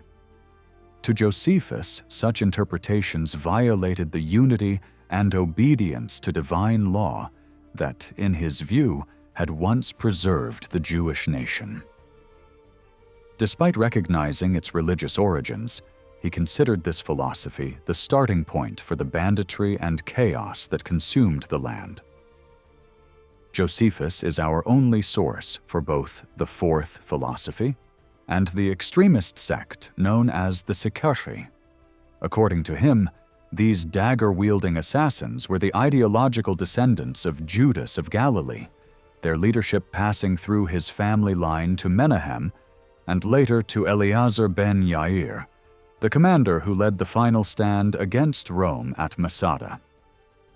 The defiant suicide of his followers on that fortress reflected perfectly their creed of death before dishonor. In his later writings, Josephus refers to these fighters as zealots, suggesting that the movements had merged or at least shared common ideals. However, Josephus rarely distinguishes clearly between these groups. His habit of using Sicarii, zealots, and brigands interchangeably makes it difficult to determine whether they were separate factions or simply labels applied to all rebels. When he is not condemning them as criminals, he describes them collectively as transgressors against divine and human order. From Josephus's perspective, the Zealots eventually emerged as the dominant revolutionary force. He sometimes depicts them as men of humble birth rising against the elite, yet elsewhere he admits their leadership included members of priestly and noble families, notably Eleazar, son of Jaon, and Zacharias, son of Amphicaleus, both men of high standing and religious lineage. This account aligns with archaeological evidence of coinage issued during the Revolt, which could only have been produced by those with access to the temple treasury. In the Jewish War, the Zealots appear on the scene at the very outbreak of conflict, when the high priests attempted to rally the people against them. Their origins remain uncertain, and scholars have offered competing theories. Some believe they arose from within the aristocracy itself, frustrated by Rome's interference in religious affairs. Others argue they were commoners and refugees, displaced peasants and villagers driven to Jerusalem by war, who then banded together into militant groups seeking survival and vengeance. These desperate fighters, it is suggested, attacked the priestly elite and attempted to establish a new government in the city, independent of both the aristocracy and Rome. Yet this peasant revolt interpretation cannot explain why prominent figures like Eleazar ben Ananias or Simon ben Gamaliel, both from influential priestly families, stood among their leaders. Nor does it fit the organized, disciplined structure the Zealots later displayed. It seems more likely that while many refugees swelled their ranks, the movement was led by men of standing who used revolutionary fervor to seize control of Jerusalem. Another explanation holds that the term zealot was not the name of a sect at all, but a title inspired by the biblical model of Phinehas in the Book of Numbers, the archetype of the man who shows zeal for God. If so, the name represented not an organization, but an ideal, a declaration of uncompromising devotion born from the spirit of the fourth philosophy and fueled by the growing despair of a nation on the edge of ruin. Josephus records that Menahem, the grandson of Judas of Galilee, arrived in Jerusalem with a force of armed followers described as zealots. This remark has often been used to link the zealots, the Sicarii, and the earlier fourth philosophy into a single revolutionary lineage. When Menahem was killed, his men fled back to their base at Masada, while the more moderate rebels under Eleazar ben Ananias remained in the city. Eleazar, unlike Menahem, was not an extremist, but a cautious leader seeking controlled resistance. From this, many have assumed that the Sicarii served as the militant branch of the Zealots, not a separate group, but the armed and more radical faction within the same movement. Yet this idea is far from certain.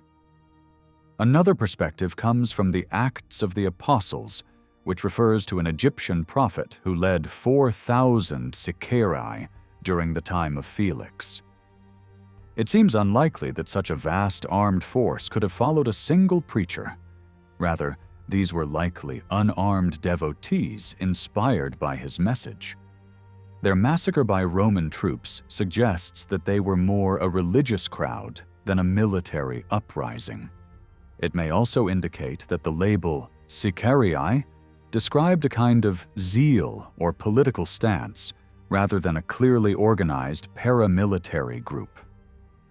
The use of assassination as a political tool was undoubtedly part of their identity. While the Sicarii are often portrayed as the extremist fringe of the zealot cause, the practice of targeted killings was not confined to them.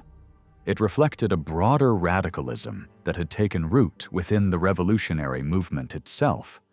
By the time of the Revolt, several distinct factions had emerged, each claiming to represent the true cause of the Jewish nation. On one side stood the pro-Roman elite, men such as King Agrippa and the high priestly families, who sought compromise and preservation of their privileges. A second group, the moderate revolutionaries, included figures like Eleazar ben Ananias, Ananus, and Josephus himself, who believed peace with Rome might still be achieved. Then came the nationalists, including the Idumeans and Simon ben Giora, who followed a more populist path inspired by older prophetic traditions.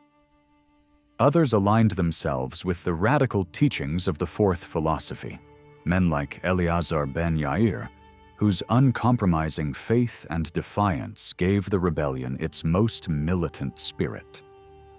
Even within the Zealots, divisions deepened. The movement fractured into two rival camps, one centered around Eleazar ben Simon in Jerusalem, and another led by Eleazar ben Yair at Masada. Simon ben Giora, commanding the captured spoils from Beth-horon, held enormous power and soon dominated Jerusalem's politics. When Eleazar ben Ananias lost influence and funds became scarce, the city's factions turned to Simon for leadership. This tangled web of rivalries reveals how complex the struggle had become, not just a revolt against Rome, but a civil war among Jews themselves for control of the revolution. Yet many assumptions drawn from Josephus's writings are open to question. When he speaks of Judas of Galilee and his followers inspiring the zeal of the younger men, he may not have been tracing a direct lineage from the fourth philosophy to the later Zealots and Sicarii at all. Rather, he could have been describing how the ideal of serving only God, a spiritual principle, was later distorted into a political doctrine of violent resistance.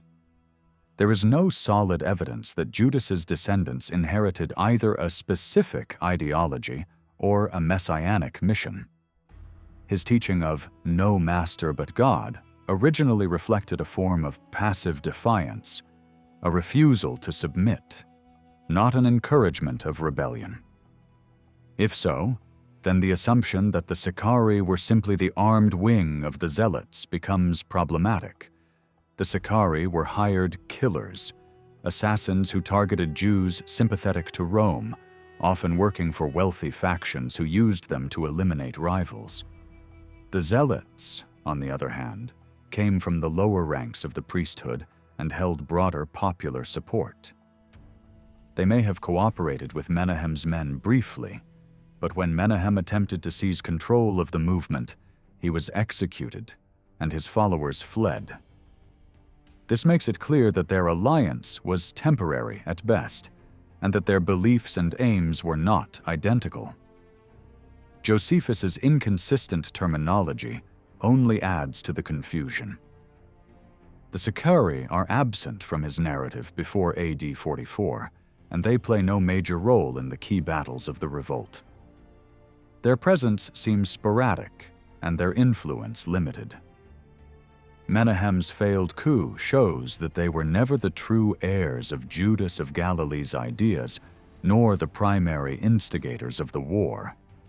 If we read Josephus carefully, the Sicarii appear less as ideological revolutionaries and more as opportunistic mercenaries, men who aligned themselves with whatever faction offered profit or survival.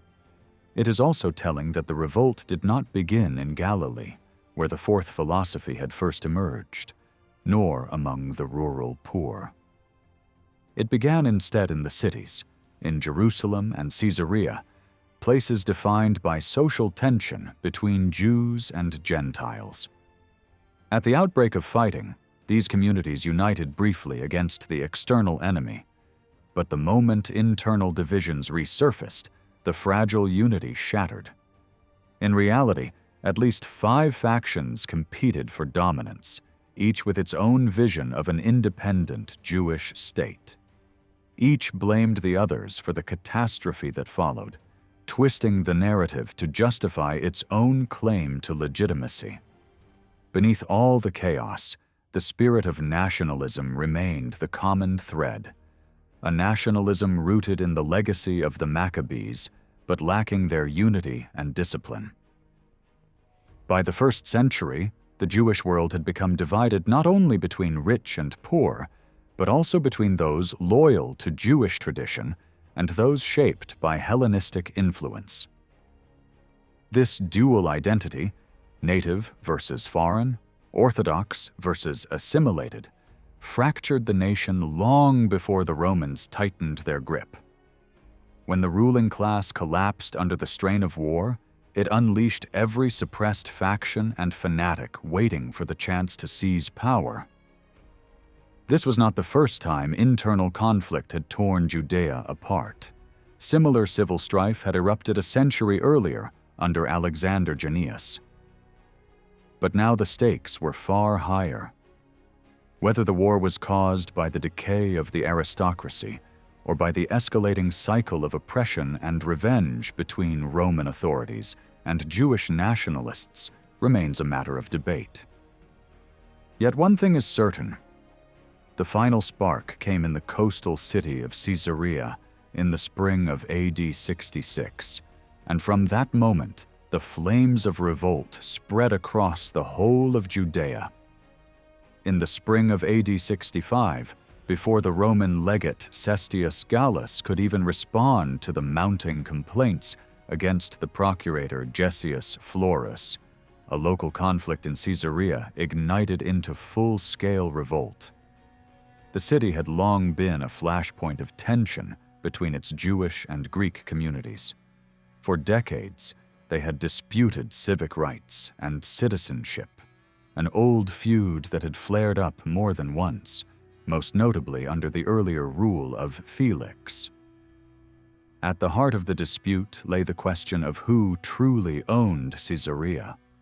The Jews claimed precedence, arguing that Herod the Great, who built the city, was Jewish, and that Caesarea was therefore a Jewish foundation.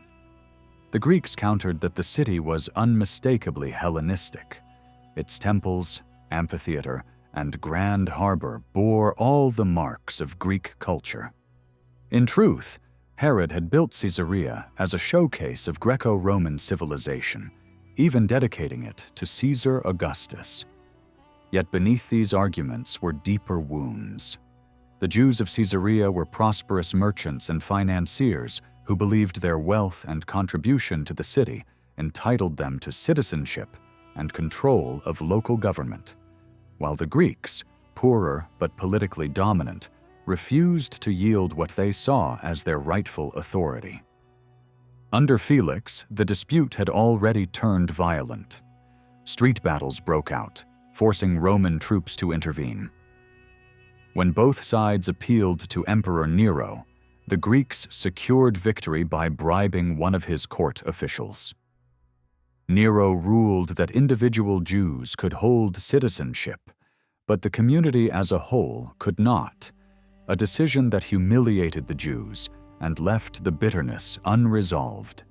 Josephus would later describe this injustice as one of the sparks that kindled the Great War to come. A year later, the long, smoldering conflict erupted again. A synagogue in Caesarea stood on land owned by a Greek citizen. When the Jewish community sought to buy an adjoining plot to expand their building, the owner refused and instead began constructing on the property in a way that blocked the synagogue's entrance. A wealthy Jewish patron offered Florus a large payment to intervene, which the procurator accepted, but he then cynically ignored the matter, instructing only that the local cavalry commander observe the situation. The next Sabbath, the crisis exploded. As the Jews gathered to pray, a group of Greek youths mocked them by sacrificing cockerels on the synagogue steps. A deliberate insult and a ritual act that, according to Jewish law, rendered the place impure. Outrage turned to violence. The Jews fled with the sacred scrolls of the law, but the damage was done. When a delegation of Jewish elders went to Florus seeking justice, he had them arrested, accusing them absurdly of removing the scrolls unlawfully. To a pagan Roman, perhaps, removing holy objects from a shrine was a bad omen. But to the Jews, his action was senseless cruelty. The riots in Caesarea soon spread southward. In Jerusalem, fury toward Florus boiled over. When he demanded a contribution of 17 talents, an enormous sum from the temple treasury, supposedly for Caesar's needs, the people erupted in protest. The younger members of the aristocracy mocked him openly, collecting small coins in the streets as a parody of charity, shouting that the procurator must be a beggar in need of alms. Their sarcasm enraged Florus. Instead of dealing with the situation diplomatically, he marched into Jerusalem with his troops. The Sanhedrin refused to hand over the young men who had insulted him. So Florus ordered his soldiers to plunder the upper city. The soldiers rampaged through the streets, looting homes and crucifying prisoners, even Jews of equestrian rank who, under Roman law, were exempt from such a fate. Among those who witnessed the horror was Queen Berenice, sister of King Agrippa II, who was staying in the city at the time. She repeatedly sent envoys to Florus, begging him to stop the bloodshed, but he ignored her pleas, caring only for the riches his men could seize. Eventually, the high priests managed to calm the crowds and persuaded them to greet incoming Roman cohorts from Caesarea peacefully, hoping to restore order. But Florus's soldiers, acting under his silent orders, met the goodwill with contempt. When angry voices began to rise in the crowd, the soldiers charged, cutting down civilians in the narrow streets. As panic spread, the Jews fought back, throwing stones and tiles from rooftops, blocking alleyways, and forcing the troops to retreat into Herod's palace on the western hill. For the moment, the people of Jerusalem had driven the Romans back. Florus, realizing he was outnumbered, withdrew to Caesarea, leaving behind 500 men as a token garrison. But they were too few to control the city, trapped inside the palace, while the streets remained in Jewish hands. Both Florus and the Jewish leadership sent reports of the events to Cestius Gallus in Syria. Gallus dispatched an envoy to investigate. The emissary met with King Agrippa, the high priests, and members of the Sanhedrin before traveling to Jerusalem to inspect the damage.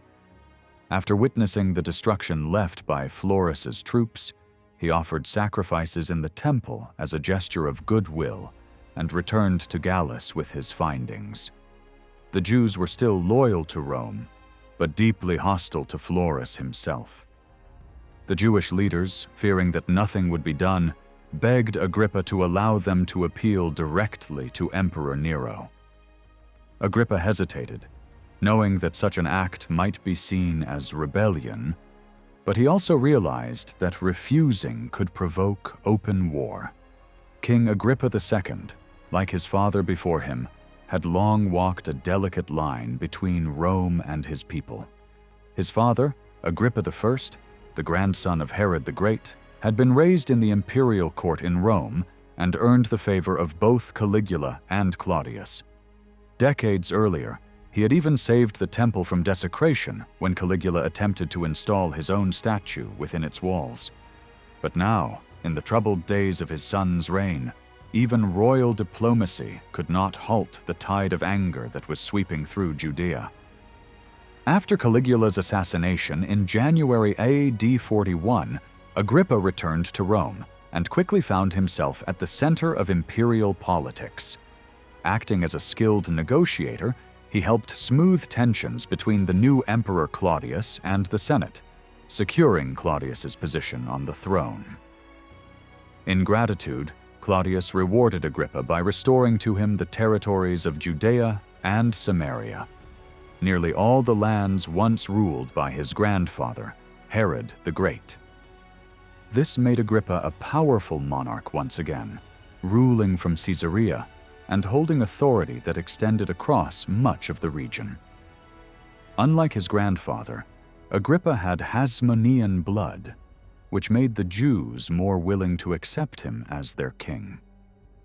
He appeared to be devout, offering sacrifices in the temple and even dedicating the golden chain Caligula had once given him.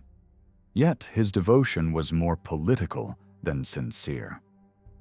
Behind the public display of piety, Agrippa lived very much as a Hellenistic ruler, immersed in the culture and luxury of the Greco-Roman world. His reign, however, was brief. In AD 44, after only 3 years of rule, Agrippa died unexpectedly. When Claudius considered appointing Agrippa's 16-year-old son as successor, his advisors objected, arguing the boy was too young to govern. Judea once again reverted to direct Roman rule under procurators. Still, the young Agrippa II was not entirely forgotten. In AD 48, after the death of his uncle Herod of Chalcis, he inherited that small kingdom between Beirut and Damascus. Along with it came authority over the temple in Jerusalem, including the right to appoint the high priest. Agrippa II, like his father, had been raised in Rome and educated among the elite. Around AD 53, Claudius expanded his realm by granting him the former territories of Philip the Tetrarch, regions stretching across northern Transjordan and eastern Galilee. Later, Nero added the city of Tiberias and parts of Perea. Agrippa divided his time between Jerusalem and Caesarea, building grand residences and overseeing new projects. He renovated the temple, expanded his palace, and even rebuilt the city of Panias, renaming it Neronias in honor of the emperor. Although Judea itself did not fall under his rule, Agrippa was undoubtedly the most influential Jew in the land. When unrest first began in Jerusalem, Agrippa was returning from Alexandria. Hearing of the growing tension, a delegation of Jewish leaders met him on the road, pleading for him to intervene. Knowing how dangerous open rebellion would be, Agrippa sought to remind his people that their anger was directed not against Rome itself, but against the corruption of the procurator Florus. Together with his sister Berenice, he convened a great assembly in Jerusalem's gymnasium. Standing before the crowds, he delivered a passionate address, urging the people to rebuild the porticos of the Antonia fortress they had destroyed, to pay their taxes, and to show restraint. A war against Rome, he warned, could only end in catastrophe. He told them plainly that defying the empire would bring devastation. Their city would be burned, their temple destroyed, and their people scattered with no refuge in any land. His words reflected the perspective of the educated and aristocratic Jews who feared that rebellion would bring ruin upon them all. Agrippa's speech seemed to have some effect. The people agreed to restore the damaged sections of the temple complex and to collect the tribute owed to Rome, a sum of about 40 talents. But when Agrippa insisted they must still obey Florus until a new governor was appointed, the crowd turned on him. Enraged, they hurled insults and stones, forcing Agrippa and his entourage to flee Jerusalem. Despite this humiliation, Agrippa did not abandon his efforts to ease tensions. He began organizing the collection of overdue taxes from other regions in the hope that fulfilling their obligations might calm Roman anger. But events were moving too fast. Two actions now pushed the situation beyond the point of no return. First came the seizure of Masada, Herod's ancient desert fortress, by rebel forces, marking the first open defiance of Roman authority. The second was even more symbolic: the suspension of the daily sacrifices offered in the temple for the emperor and his family.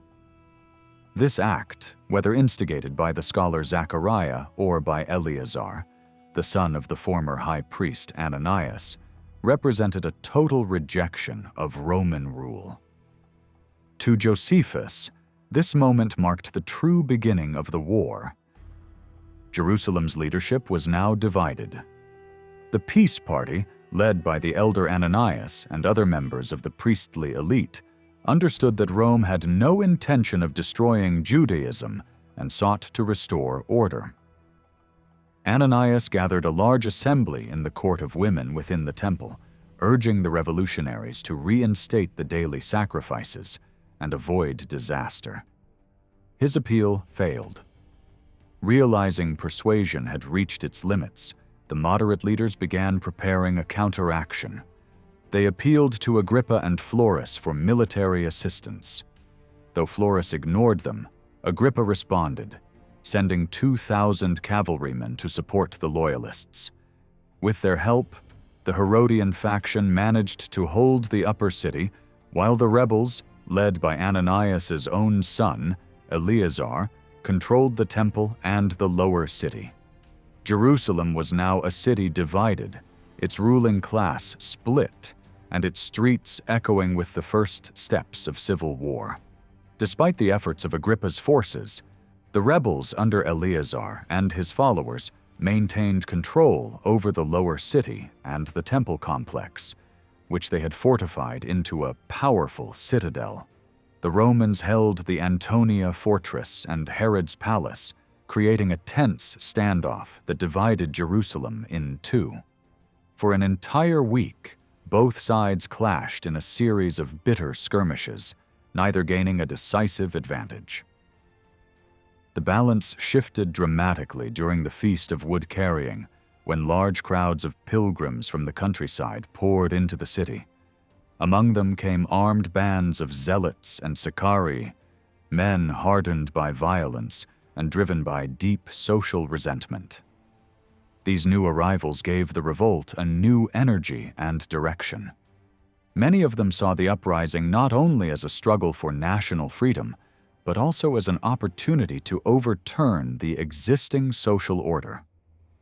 Their goal was not merely to expel the Romans, but to bring about a radical change that would favor the poor and dispossessed. Outnumbered and under siege, the Herodian forces retreated into the royal palace, while nobles and officials loyal to Rome fled in panic, some even crawling through the city's sewers to escape the oncoming mob. The insurgents, now reinforced by the Sicarii, set fire to the homes of King Agrippa and his sister Berenice, as well as to the residence of the high priest Ananias. They stormed public buildings and burned the city archives, where records of debt were kept. Destroying these financial documents was a deliberate act, an attempt to erase the burdens that chained the poor to the wealthy, and to win popular support by freeing them from debt. The rebels presented themselves as champions of justice, liberators not just from Roman rule, but from social inequality itself. Meanwhile, Agrippa's soldiers and the remaining Herodian nobles had barricaded themselves inside the royal palace. The rebels then turned their fury toward the Roman cohort stationed within its walls. From the massive towers that overlooked the northwestern corner of the Temple Mount, the Roman garrison fought desperately to hold its ground. On the Sabbath, the attackers overwhelmed the defenders and slaughtered the entire Roman force. The timing of the massacre, on a sacred day, was seen by Josephus as both a moral outrage and an omen of divine punishment. It was also a provocation Rome would never forgive. The surviving defenders fortified themselves inside the palace, and the conflict quickly turned into a siege. Soon afterward, Menahem, the grandson of Judas of Galilee, marched from Masada at the head of a force of Sicarii. They had captured the fortress there, seized its armory, and now came to Jerusalem heavily armed and ready for battle.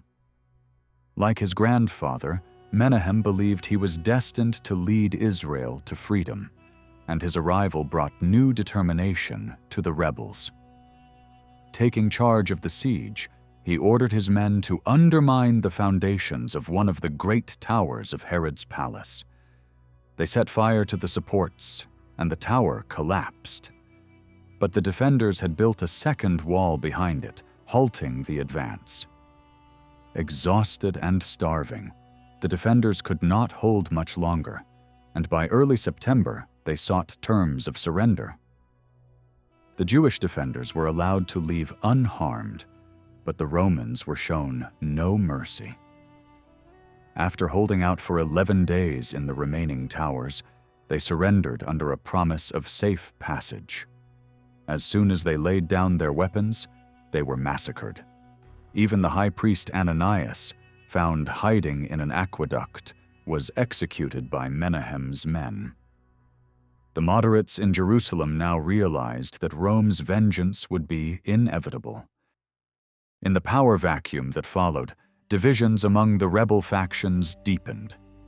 The aristocratic leaders, though anti-Roman, feared that the uprising was turning into a social revolution that threatened their own wealth and status. Eleazar, captain of the temple, and now head of the Revolutionary Council, sought to consolidate control. But tensions between the zealots and the Sicarii erupted. When Menahem attempted to seize leadership for himself, Eleazar's supporters struck first. Menahem and his followers were ambushed within the temple precincts. He was captured, tortured, and killed. The remnants of his faction escaped back to Masada under the command of Eleazar ben Yair, Menahem's relative, where they fortified themselves for the final stand that would come years later. The rebellion spread rapidly across the land.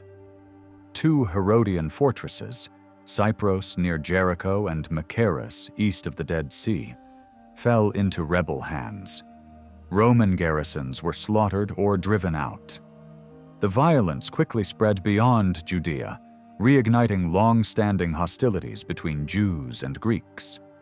In Caesarea, the Greek population turned on their Jewish neighbors and massacred the entire community, some 20,000 people.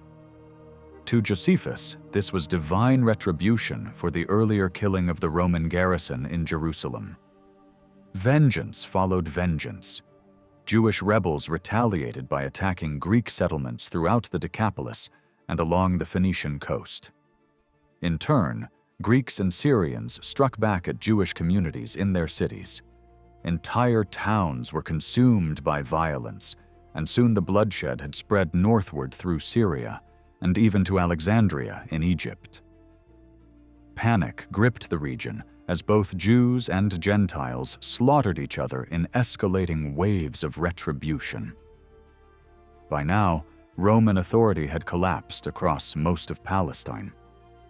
The coastal cities and the Hellenized towns of the Decapolis remained under Greek control, but Jerusalem and the surrounding countryside were entirely in Jewish hands.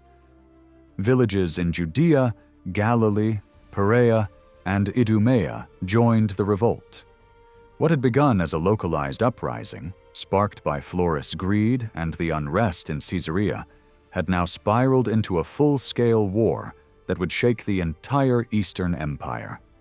To Josephus, three events lay at the heart of this catastrophe: Florus's extortion of funds from the temple treasury, his reckless march on Jerusalem instead of calming the situation in Caesarea, and the abolition of the daily sacrifice for the emperor, an act that symbolically severed the last link between Rome and the Jewish state.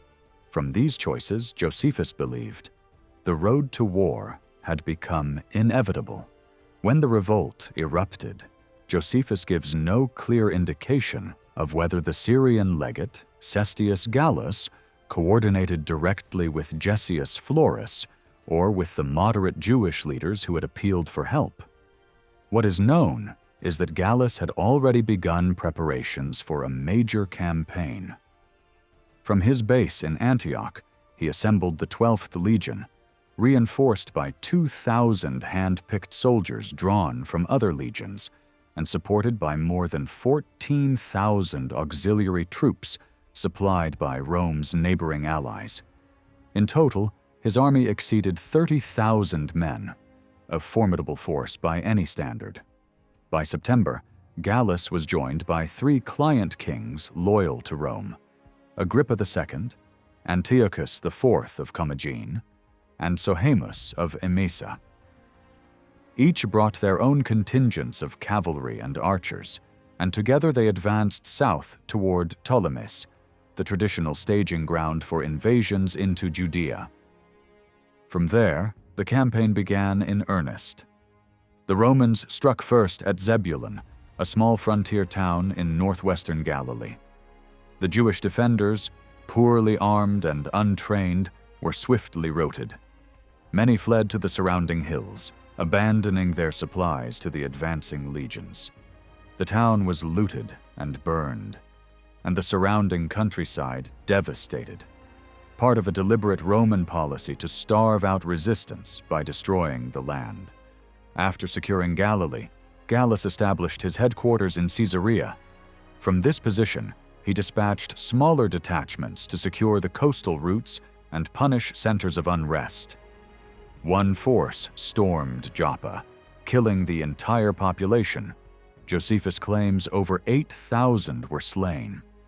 Another detachment was sent into the region of Narbatene, where the soldiers ravaged villages, seized crops, and slaughtered the inhabitants. Gallus then ordered Sicinius Gallus, commander of the 12th Legion, to sweep the remainder of Galilee. The rebels attempted to make a stand on Mount Asimon, where their elevated position initially gave them an advantage. They repelled the first Roman assault and inflicted heavy casualties. But once the legion gained the high ground, the outcome was inevitable. The disciplined Roman infantry pressed forward, supported by cavalry that cut off any chance of retreat. The rebels were annihilated. With Galilee subdued, Sepphoris, the wealthy pro-Roman capital of the region, welcomed the legions as allies. Other towns offered no resistance. By mid-October, Gallus began his advance southward toward Jerusalem.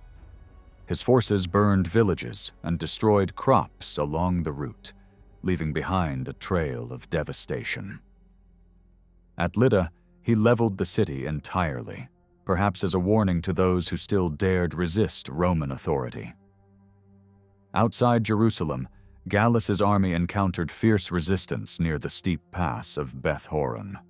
For 3 days, his troops were delayed by a determined Jewish force that struck from the surrounding heights. Despite this setback, Gallus regrouped and pressed forward, confident that the growing divisions within Jerusalem would make victory easy. Agrippa even made a last desperate attempt to end the conflict peacefully. He sent envoys to the rebels, promising them a full pardon if they surrendered. But the messengers were attacked as soon as they entered the city. One was killed before he could speak a word, and the other barely escaped.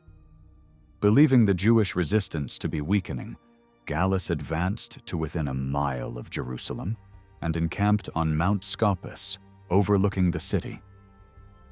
He waited for several days, expecting the gates to open.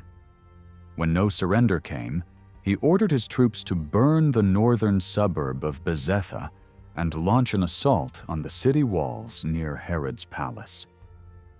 Josephus later wrote that had Gallus pressed the attack at that moment, Jerusalem would have fallen, and the war might have ended before it had truly begun. Yet, inexplicably, after several days of siege, Gallus ordered a withdrawal back to Mount Scopus and began a full retreat toward the coast. Josephus struggled to explain this decision. He speculated that Gallus had been persuaded, or even bribed, by certain officers loyal to Florus not to take the city. But such an explanation seems unlikely. More plausibly, the Roman general faced severe logistical problems, a lack of siege engines, dwindling provisions, and the onset of winter, which made prolonged campaigning impossible. He may also have feared that the promise of surrender from certain factions inside the city was a ruse to lure him into a trap. Whatever the reason, his retreat turned what could have been a quick victory into a catastrophe. As the legions withdrew, Jewish guerrillas under Eleazar ben Simon, who had succeeded Menahem as the leader of the revolutionaries, struck from the hills. Their slingers and spearmen harassed the rear guard relentlessly. The Romans, forced into a defensive square formation to protect their flanks, found their progress painfully slow. Those who lagged behind were cut down. By the time Gallus reached Gibeon, supplies were nearly exhausted, and the situation had become desperate. He ordered his soldiers to slaughter their own pack animals for food and pressed on through open country, where the terrain briefly favored Roman tactics. But when the army entered the narrow mountain pass of Beth Horon, disaster struck. The rebels had already occupied the heights and blocked both ends of the pass. From above, they showered the Romans with stones, arrows, and javelins. Trapped in the defile, the legions could neither advance nor retreat in formation. Thousands fell as chaos spread through the ranks. Only under the cover of night did Gallus manage to extract part of his army, leaving a small detachment behind to hold the village and deceive the enemy into thinking the full force was still encamped there. By dawn, the trick was discovered, and the remaining Romans were wiped out. Gallus finally reached Antipatris, having lost 6,000 men, including several senior officers. Entire units were destroyed, siege engines abandoned, and wagons left burning in the ravine. For the Jewish rebels, it was a stunning and unprecedented victory. A peasant army armed mostly with slings and stones had crushed a Roman legion, the greatest fighting machine of the ancient world. For the Romans, it was a humiliation that demanded vengeance. Gallus sent envoys to Emperor Nero, blaming Florus for the disaster and pleading that his own failures were due to the chaos Florus had created. In the aftermath, any chance of reconciliation vanished. The moderate faction in Jerusalem collapsed, and the remaining leaders, mainly priests and aristocrats, rushed to form a provisional government to organize the defense of the new nation. Joseph ben Gurion and the former high priest Ananus were chosen to oversee the city's affairs. A council was formed from members of the Sanhedrin, now invested with both religious and political authority. A popular assembly, long dormant under Roman rule, was re-established as the voice of the people, meeting in the temple courts. For the moment, Jerusalem stood united under this new revolutionary administration. But beneath the surface, old divisions and rival ambitions were already at work, foreshadowing the bitter conflicts that would soon tear the movement apart. Around this moment in the story, Josephus first labels Eleazar ben Simon's followers as zealots. Some scholars think the name only caught on after the rebels' first triumph, when they drove the Gentile garrisons out of the holy city. This group, fired above all by religious zeal, was not the same as Menahem's daggermen from Masada.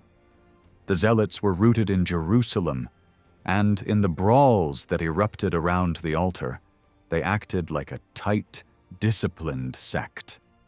When the time came to choose a supreme commander, neither Eleazar ben Simon nor Eleazar ben Ananias was given the post. Power went instead to the former high priest Ananus, son of Ananus, scion of one of Jerusalem's great priestly dynasties. His father and 4 brothers had all worn the high priest's breastplate. Ananus himself had served only briefly before being dismissed by Agrippa and the Roman procurator. Alongside him stood another high priest, a high priest's son, and 3 priests from eminent families. They were styled as generals.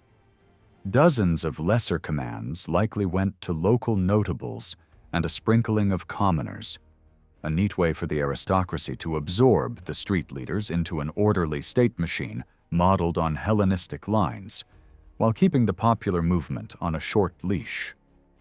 Josephus classifies Ananus as anti-Roman, yet a cautious one. He hoped to win the confidence of the firebrands and steer them toward realism, showing them that a head-on collision with Rome could only end in ruin. He and a colleague governed Jerusalem. Joseph ben Gurion is named once as his partner, then vanishes from the record. A year later, Jesus ben Gamaliel appears in that role. However, the day-to-day work was divided. One thing is clear: whoever ruled the city ruled the nation. Jerusalem carried unmatched political and spiritual weight, and it guarded the immense wealth stored in the temple treasury. The new regime moved quickly. First came money. They minted silver shekels in 3 denominations, a bold signal of sovereignty and a practical way to fund the war. Rome did not allow provinces to strike silver. The rebels did it anyway. The pieces bore a chalice on one side and a branch with 3 pomegranates on the other. Over the next 5 years, the coins continued, dated by the year of the Revolt, and adorned with sacred motifs of the temple service. Next came walls. Gallus had swept into the northern suburb of Bezetha with ease, and that lesson was not lost. The unfinished north wall had to be completed. With Rome slow to return, the city had 3 precious years to build. The ramparts climbed to more than 10 meters high. Yet the masons made a fatal oversight. North of Herod's great tower known as Hippicus, they left a gap, failing to tie the new line into the northwest corner of the old defenses. The mistake would one day cost them dearly. Beyond the capital, the land was carved into 8 military districts with subordinate governors. One covered Perea, east of the Jordan. One took in Galilee and the stronghold of Gamala, anchoring the southwest corner of Agrippa's Gaulonitis. 2 were assigned to Idumea in the south, and 3 more guarded the approaches to Jerusalem. The plan was tidy on paper.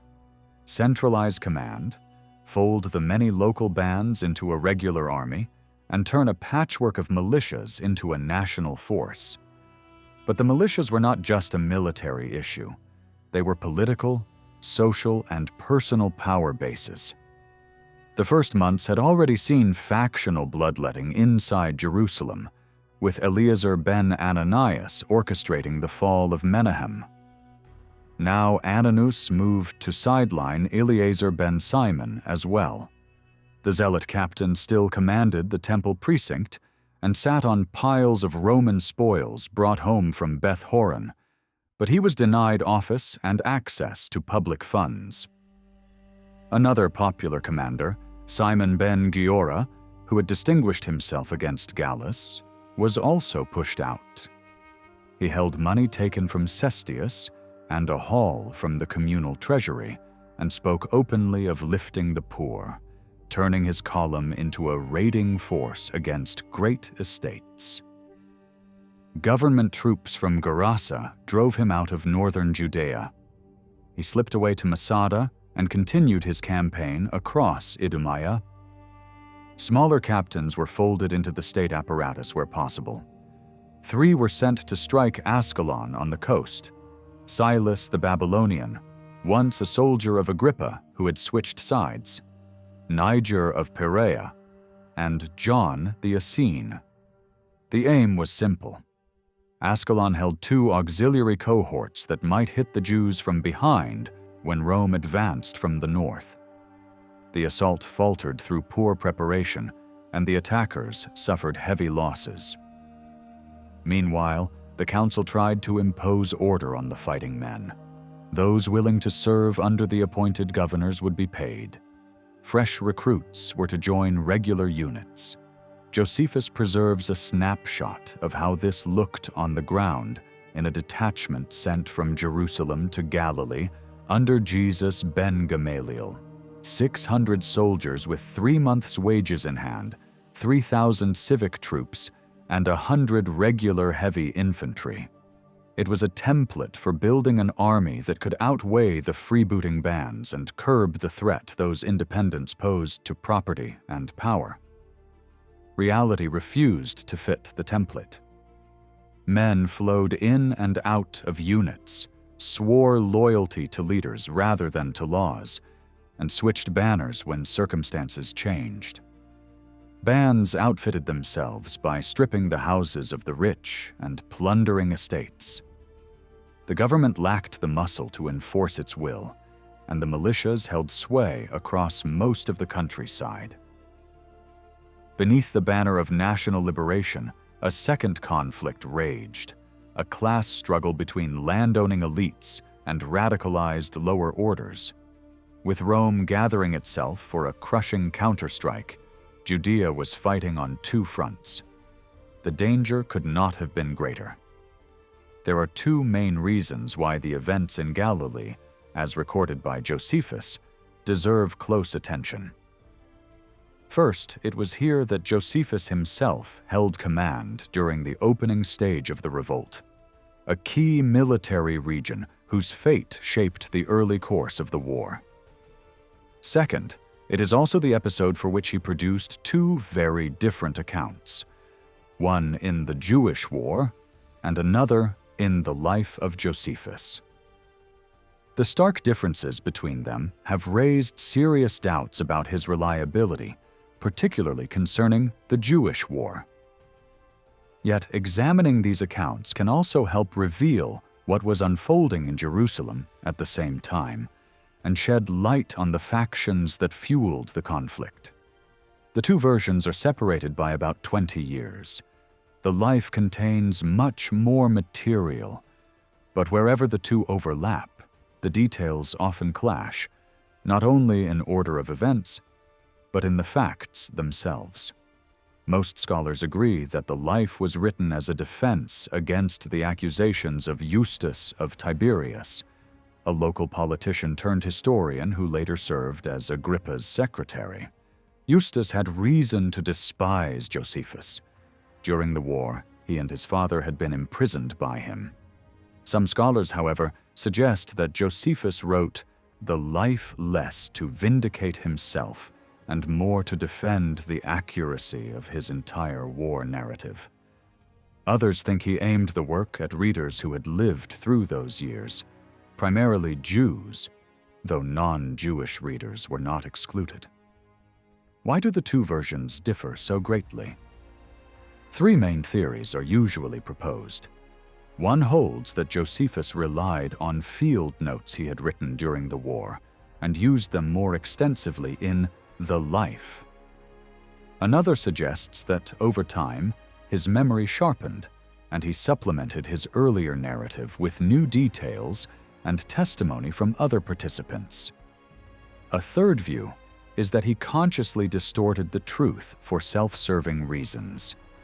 The most likely explanation may combine all three, but most scholars tend to consider the life the more trustworthy of the two. After the defeat of Cestius Gallus, most of Jerusalem's peace faction fled the city. Josephus, however, chose to remain. He claims that those who stayed were persuaded by the rebels, though the possibility of bribery cannot be ruled out. He took refuge in the inner court of the temple, since the fortress of Antonia was already in rebel hands.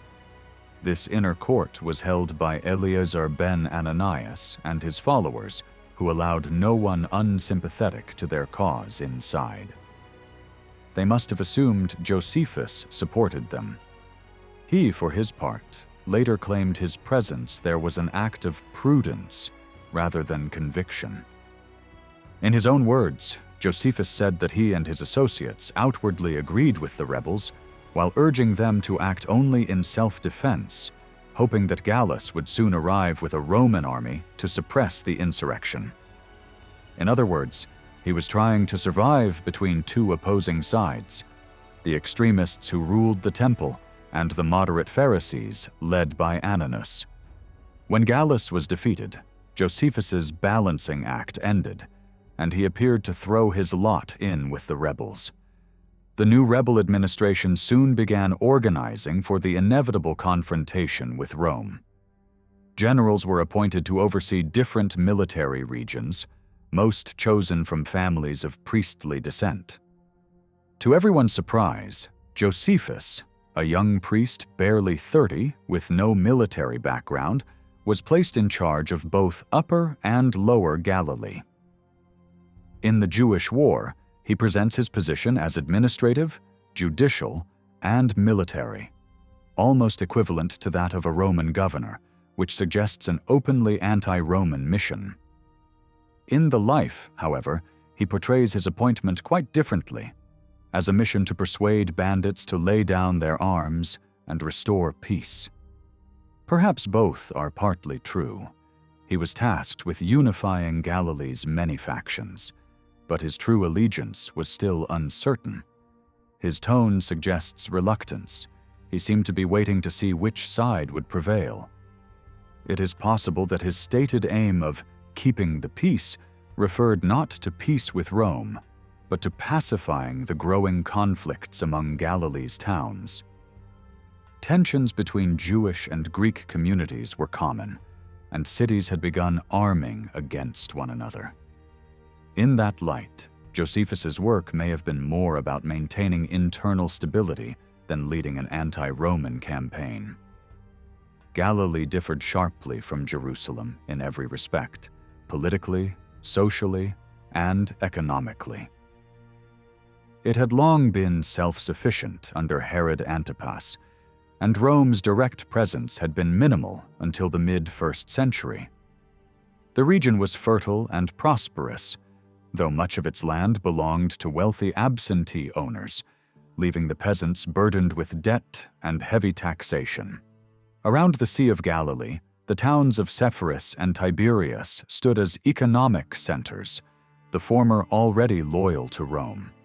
To the east lay Agrippa II's territories, also allied with the empire. When Jerusalem declared war, Galilee hesitated.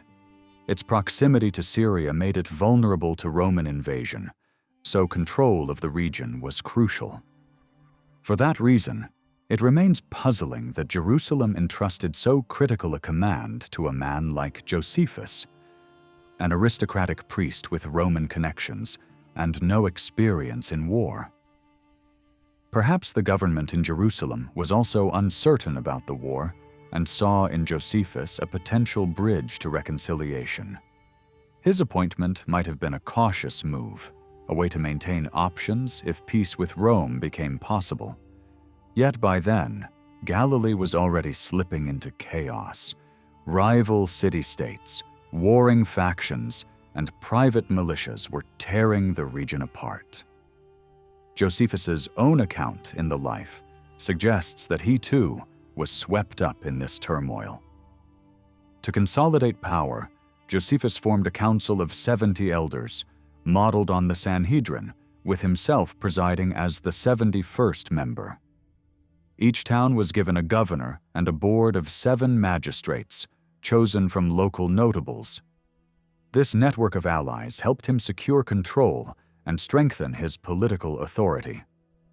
He then organized the province's defenses, stockpiling supplies and fortifying key cities such as Sepphoris, Tiberias, and Tarichaea, along with a ring of smaller fortresses.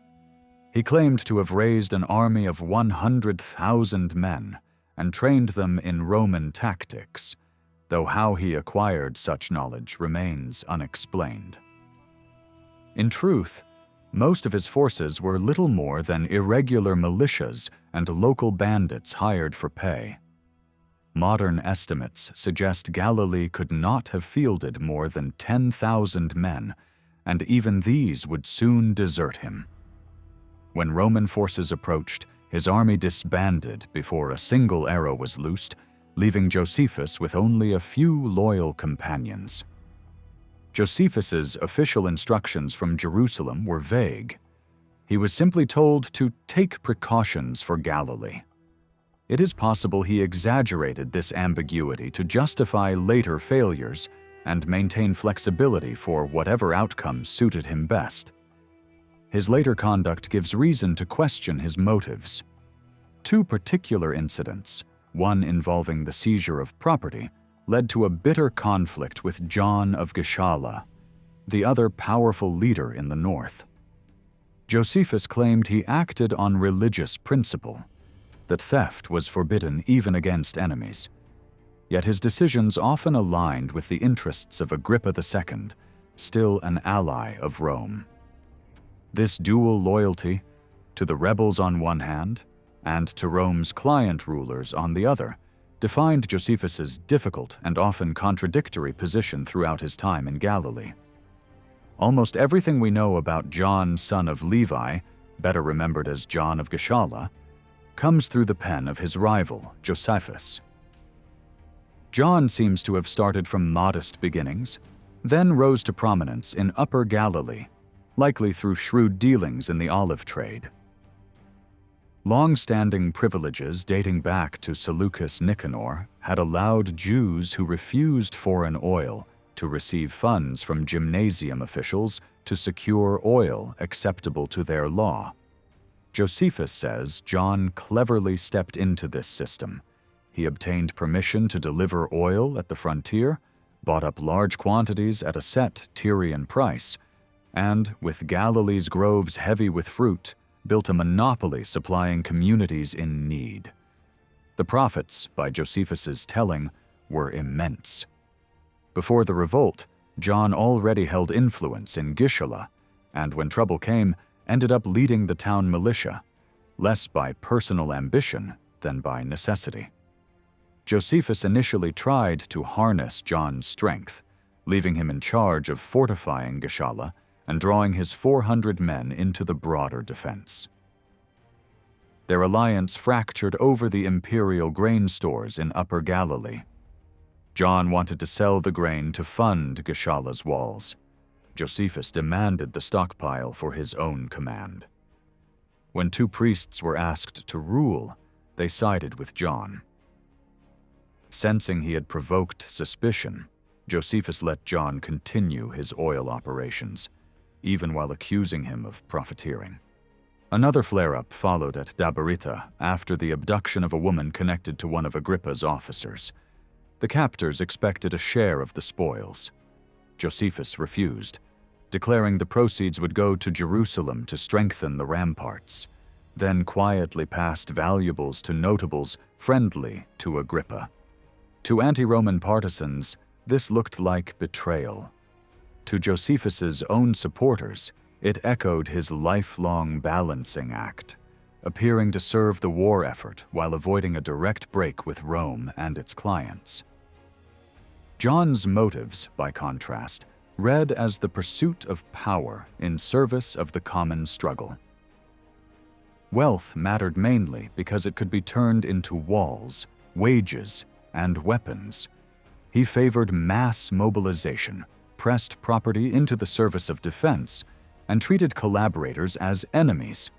Josephus's stories from Tiberias and Tarichaea underline the collision of their approaches. Acting on orders from Jerusalem, Josephus moved to demolish Herod Antipas's palace in Tiberias on religious grounds, a gesture that mirrored the burning of the Hasmonean palace in Jerusalem and was sure to win popular acclaim. Tiberias, a largely Jewish city built in honor of the emperor, had a Hellenized profile and a royalist elite struggling to control unrest from below.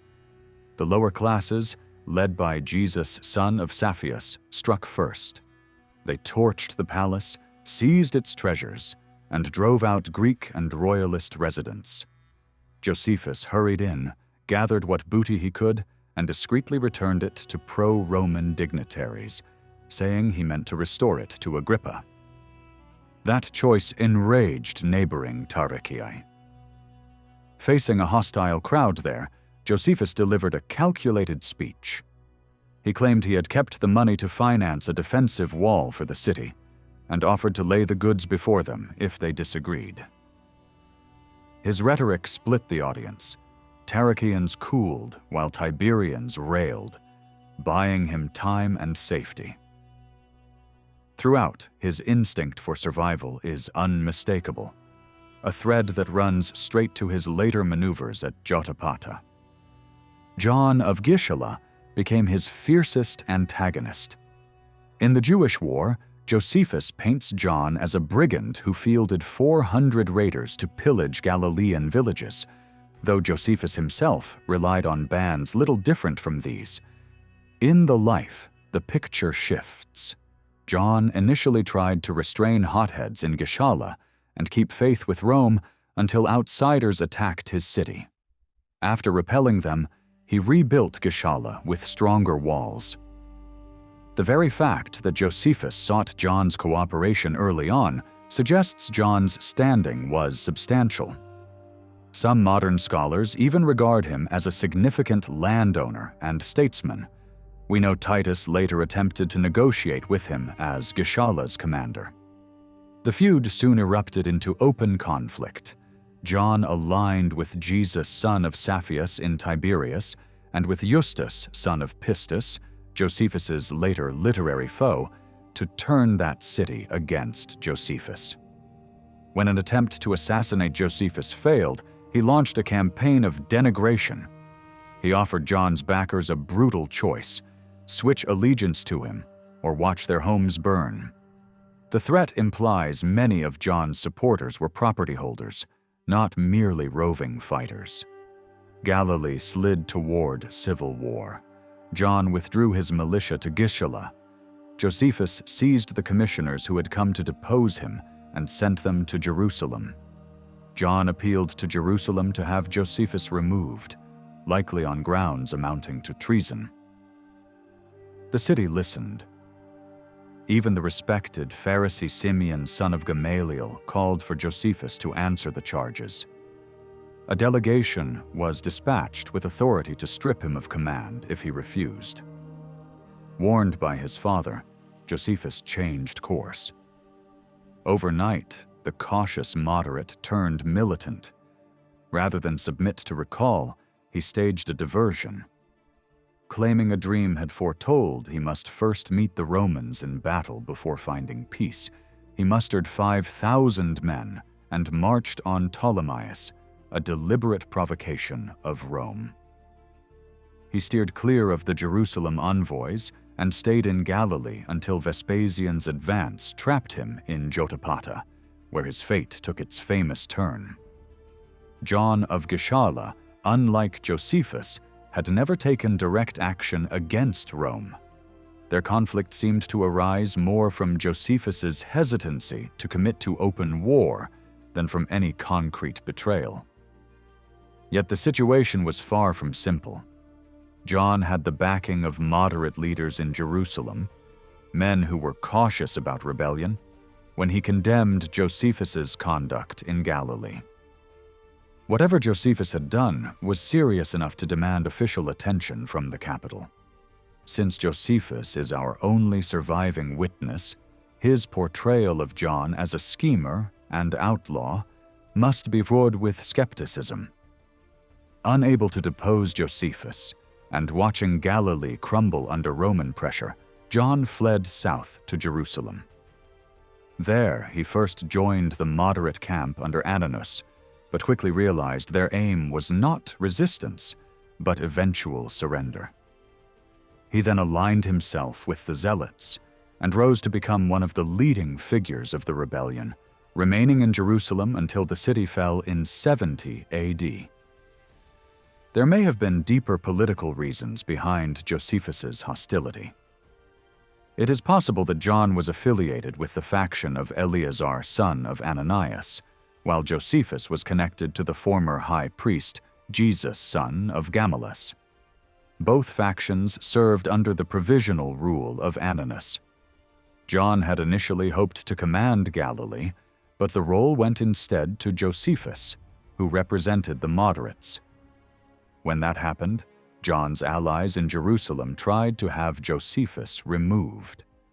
The recall mission, arranged through Simon, son of Gamaliel, and the warning sent to Josephus by Jesus, son of Gamaliel, suggest these political divisions were deeply personal.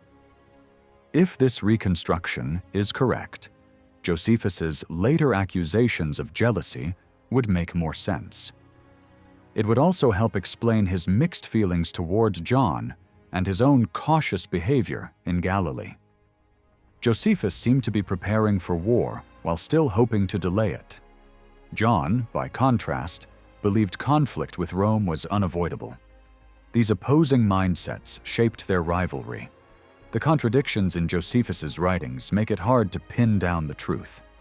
His works serve different purposes. The Jewish war presents him as a capable leader, while the life defends his reputation.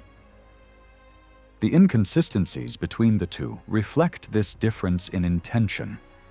If the earlier account shows what he wanted readers to believe, the later one exposes the challenges that undermined him. Even so, Josephus's habit of selective memory is troubling. It is difficult to believe that a man celebrated for his sharp recall could have genuinely forgotten so many key details. More likely, he adjusted his story to portray the upper classes, including himself, in the most favorable light.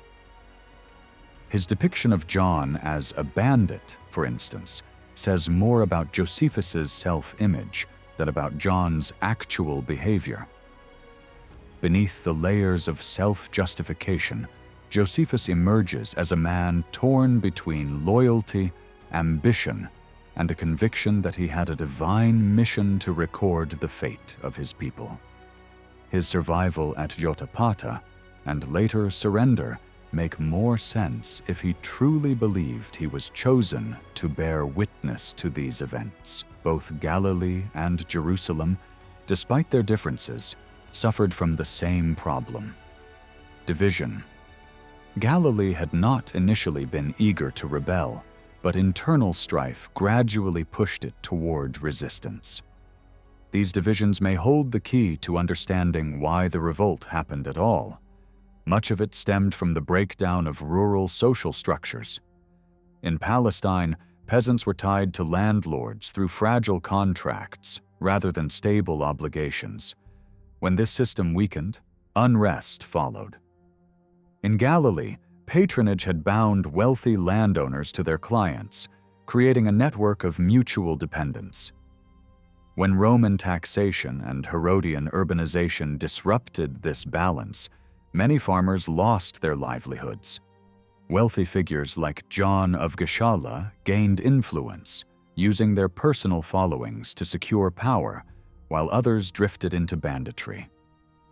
This erosion of the traditional patronage system produced unemployment and homelessness, swelling the ranks of militant groups. In Jerusalem, similar economic pressures erupted after the completion of the temple in the 60s AD, when thousands of workers found themselves jobless. These displaced men joined the urban crowds that would later fuel the uprising. The capital became a divided city, its ruling elite clinging to compromise, while the masses demanded action. Protests often broke out during major festivals, when pilgrims filled the city and tensions reached their peak. In the end, the social and economic strain that rippled through Galilee and Judea created the conditions that made revolt inevitable. Curiously, the life barely mentions Rome itself. The empire looms in the background, like a predator watching from the shadows, while the Jews, absorbed in their own quarrels, fail to notice the danger closing in. Through his words, perhaps unintentionally, Josephus reveals the true heart of the tragedy. Not merely the clash with Rome, but the internal fractures that weakened his people from within.